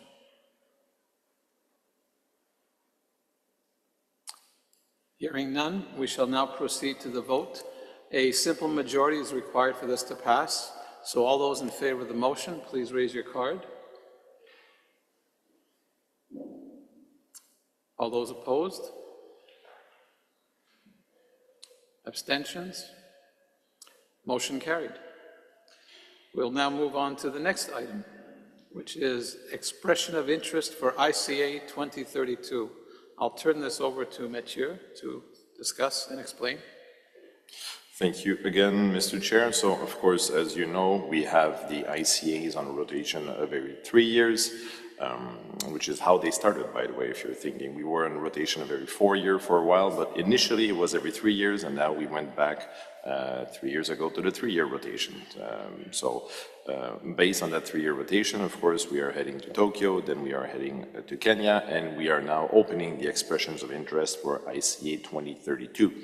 The document was shared as well with some of the key dates and some of the key elements that would be required at this time for us to be able to receive the expressions of interest.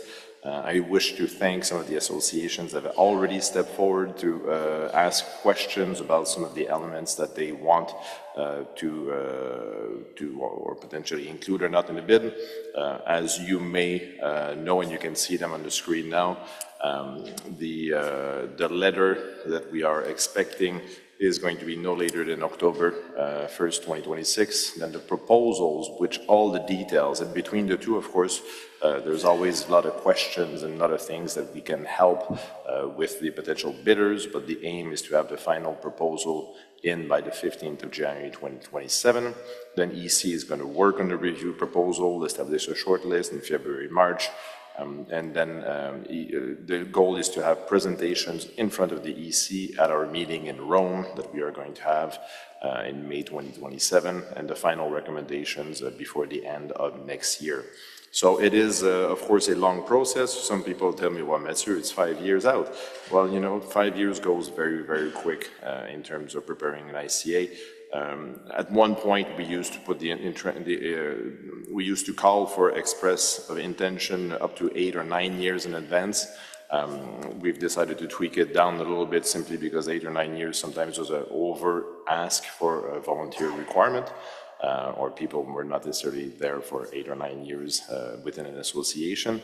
So the process now that is in place seems to be working well.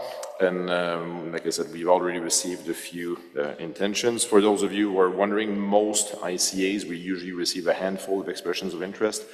Sometimes it passes on the second hand, so we shall see. But we're really, really looking forward to the expressions of interest that we will receive, and I'm looking forward to opening my email on the 1st of October to see all the good news. So this is an information item. It does not require a vote, but if there's any questions or comments or additional information that you would require, please raise your card. There's none at this time. So we shall move on to the next agenda item, which is future events. And item 19A is the next IAA Council and Committee meetings. And I would now like to invite Mr. Naoki Tsunamoto to provide an update regarding the November 2026 Council and Committee meetings in Tokyo.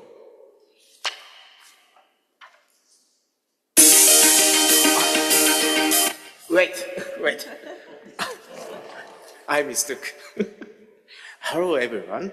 I'm excited to share the latest update and our incredible progress as we get ready for ICA 2026, which is finally happening this November. To kick things off, let's watch our promotional video. The 33rd International Congress of Actuaries, ICA 2026, Tokyo. ICA 2026 from November 8th to 13th. Join us in this vibrant city where Tokyo offers a wonderful experience for actuaries. Hello everyone, I'm Hiroshi Shoji. The theme of ICA 2026 is Tradition, Diversity,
I'm already looking forward to them myself.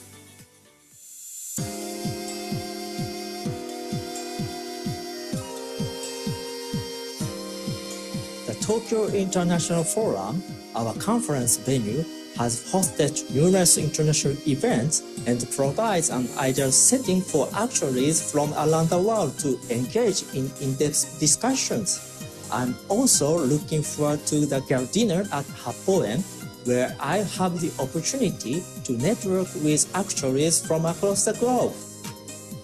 Tokyo, the world's largest city, seamlessly blends traditional cultures with cutting-edge technologies, offering visitors a rich and diverse experience. Please take the time to enjoy all that it has to offer. For the latest updates, visit here. Looking forward to seeing you. Looking forward to seeing you. Looking forward to seeing you. Looking forward to seeing you.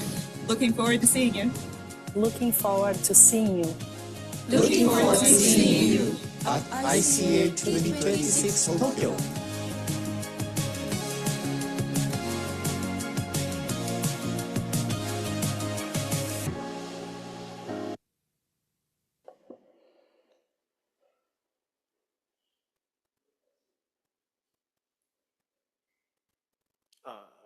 Please go to slide.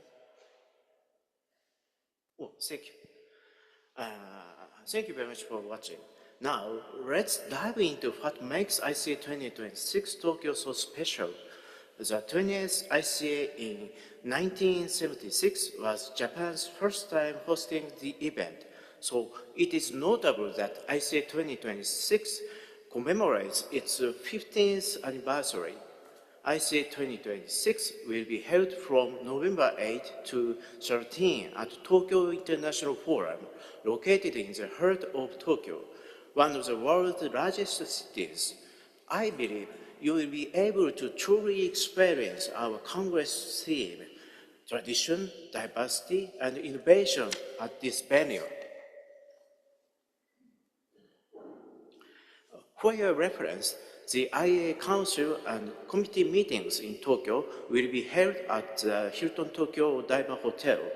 The Tokyo International Forum for ICA 2026 is a bit further out. There are many hotels near the International Forum, so please choose the one that is most convenient and comfortable for you. Let me walk you through the schedule. Starting with a grand opening ceremony, we've lined up a fantastic array of sessions.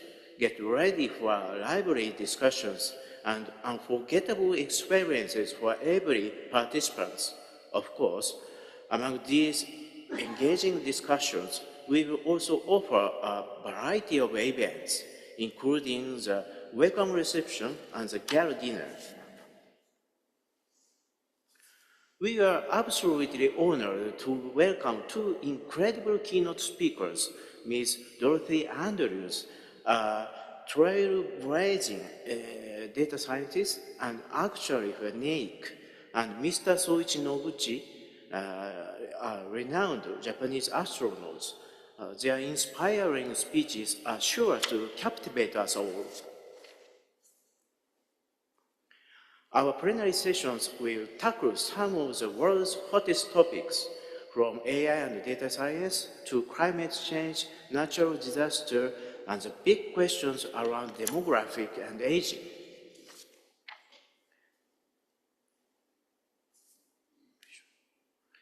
We will also spotlight the cutting-edge regulatory trends and the latest industry developments. It's a chance to learn from top experts on the global stage. And that's not all. Beyond the passionate discussions, we've packed the program with a variety of exciting events.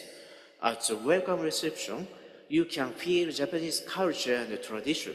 Furthermore, the gala dinner will be held at Hapoen, a venue where historic buildings and banquet facilities are in a luxuriant garden. We know this will give you a truly immersive taste of traditional Japanese culture. In addition, on the final day, we will offer special programs such as academic tours and other outside attractions. To make all these programs possible, we are receiving generous sponsorship support from a great many companies. This sponsorship lineup also shows that we are well positioned to deliver an outstanding ICA. The venue is not just perfect for ICA, it's a dream location for sightseeing. Stroll to Tokyo Station, the Imperial Palace, and the dazzling shopping paradise of Ginza. You can also easily access Akihabara, famous for anime and manga culture, Asakusa with its rich history and tradition, and Shinjuku, a vibrant and inspiring area just a short train ride away. Tokyo in November is very comfortable, even at night, at around 15 degrees Celsius, and we hope you will enjoy the city's excellent safety as well. Let's recap the highlights so far and look at some amazing numbers. In 12 plenary sessions, 44 speakers will present. In approximately 400 concurrent sessions, more than 500 speakers will present. In-person registrations have already exceeded 1,600 and still increasing. And we have more than 50 sponsoring companies. And don't forget, Tokyo itself is packed with unforgettable experiences. ICA 2026 is simply unmissable. Don't miss, please. I can tell you are eager to experience Tokyo, but the countdown is on, just a little longer until November.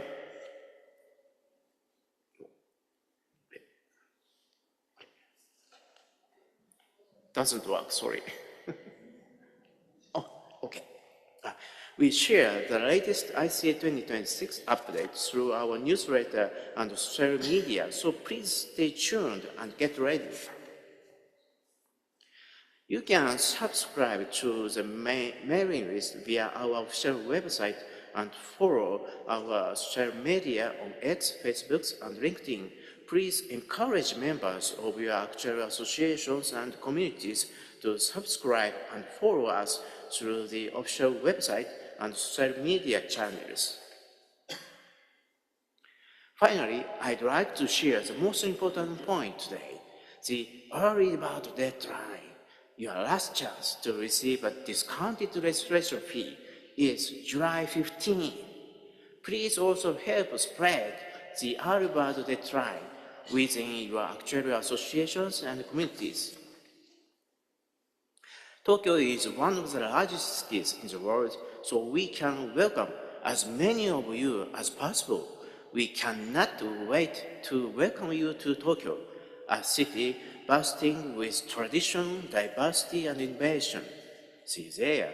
At last, we will also promote the IA meeting in Tokyo.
you can enjoy karaoke night. Don't miss. Thank you very much.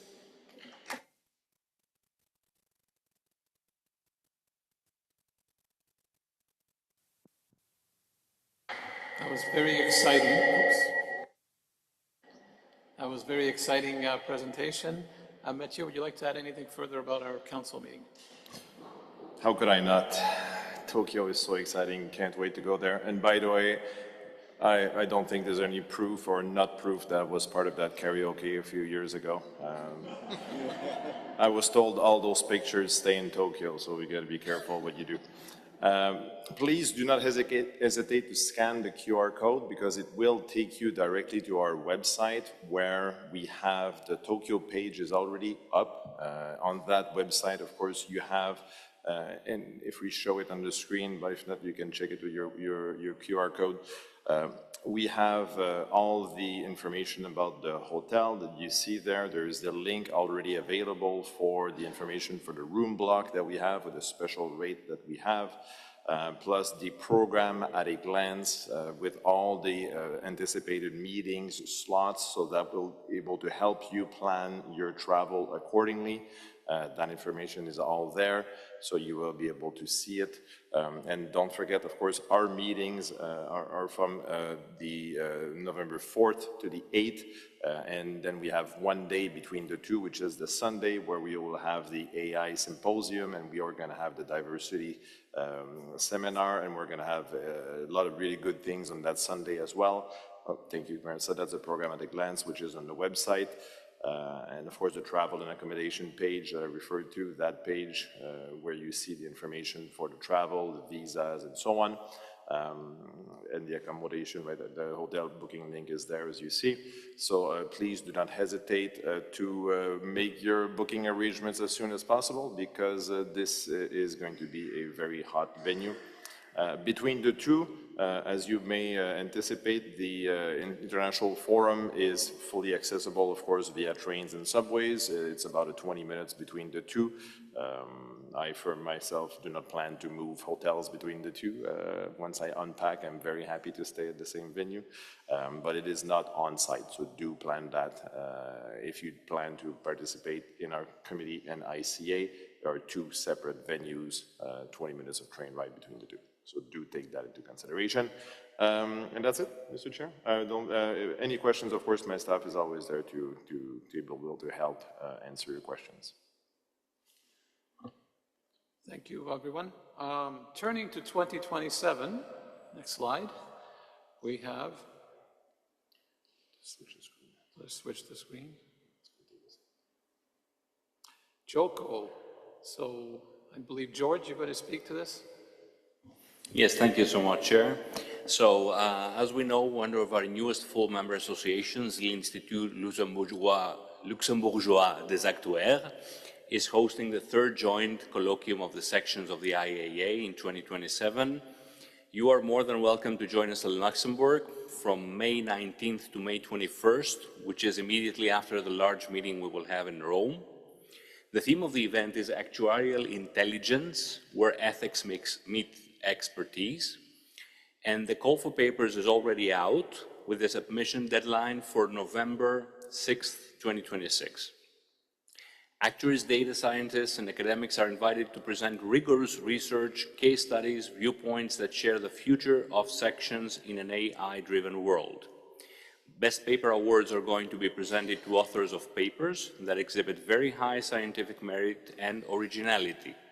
Also, financial support, as always, is going to be considered for interested speakers from developing countries to facilitate their participation.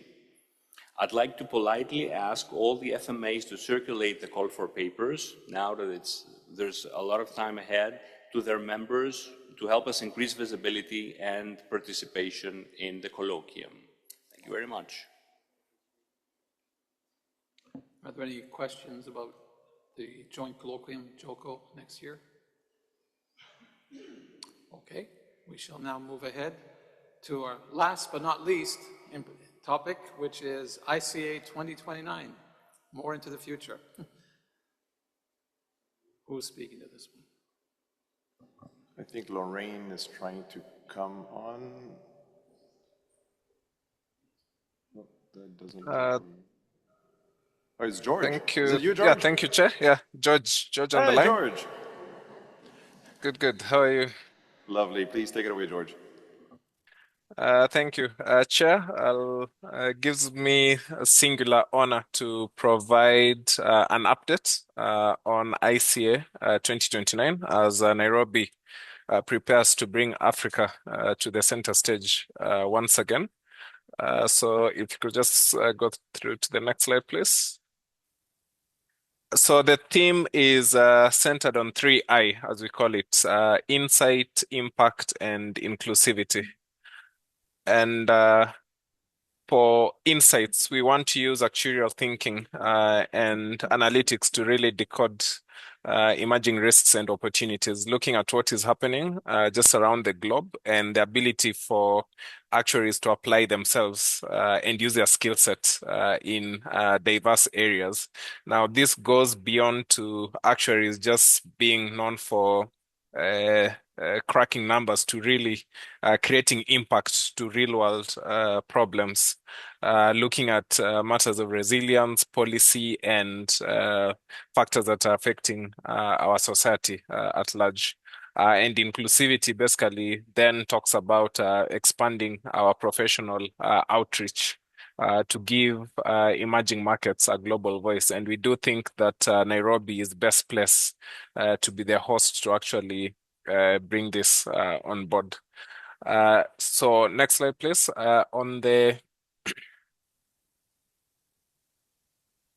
In terms of the organizing committee, Christian spoke about this when he did present or rather Matteo spoke about this when he did present the agenda item around the regulations for ICA 2029. So we do have good representation from IAA, Christine and Caroline. The committee is headed by an actuary of no mean repute within the industry and are supported by quite senior members of the society within Kenya heading different roles and sections. And this is basically the team that will be delivering ICA 2029. So very confident in terms of what we've been able to do so far. And we're looking forward to giving the members a great experience in Nairobi 2029.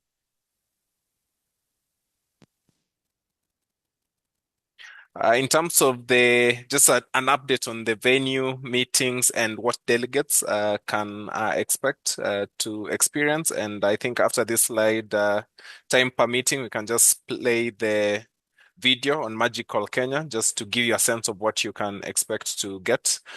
For the Congress venue, currently we do have a state-of-the-art convention complex that is currently under construction and will be well ready to host you and receive you come 2029. So it will support, modern facilities as you will probably expect, very close to the national park. For delegates who may not be aware, Nairobi is the only city in the world that has a national park within 15 minutes drive from the city center. So we do look forward to hosting you in that new state-of-the-art Congress venue. For the IAA meetings, we do have 3 tentative hotels, one overlooking the expansive national park and 2 overlooking the city skyline.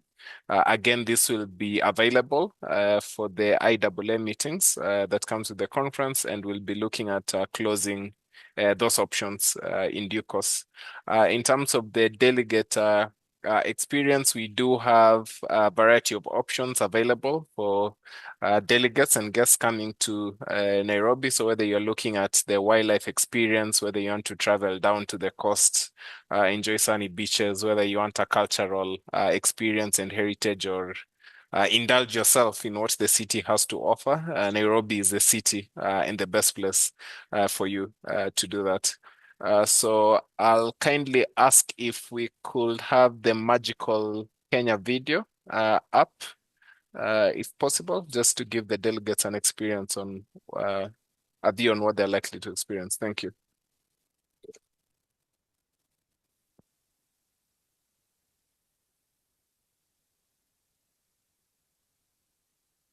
I am told that we don't have the video handy, George, but we will email or make it available to all the participants very soon.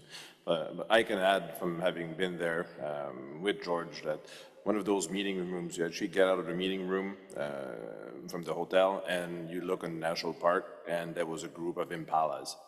So for those of you in North America, I don't mean the car, I mean the actual, like, kind of the antelope that were running around. It is magical. So thank you very much, and sorry, George, we don't have the video, but we'll share it with everybody else. Thank you very much. So thank you, George, and for that. So we're going to move now to, sorry, we have a question. Sorry, George, don't go away. What's the question? Go ahead. I would like to say, dear President, with a bit of regret, that between the future events of IAA, one is missing the IAA meetings in 2027 that will be held in Italy, my home country, right before the Gioco in Luxembourg. So, if you don't mind, I would like to bring to the attention of all the council members that in 2027 the IAA meetings will be held with a beautiful background of the eternal city of Rome in Italy.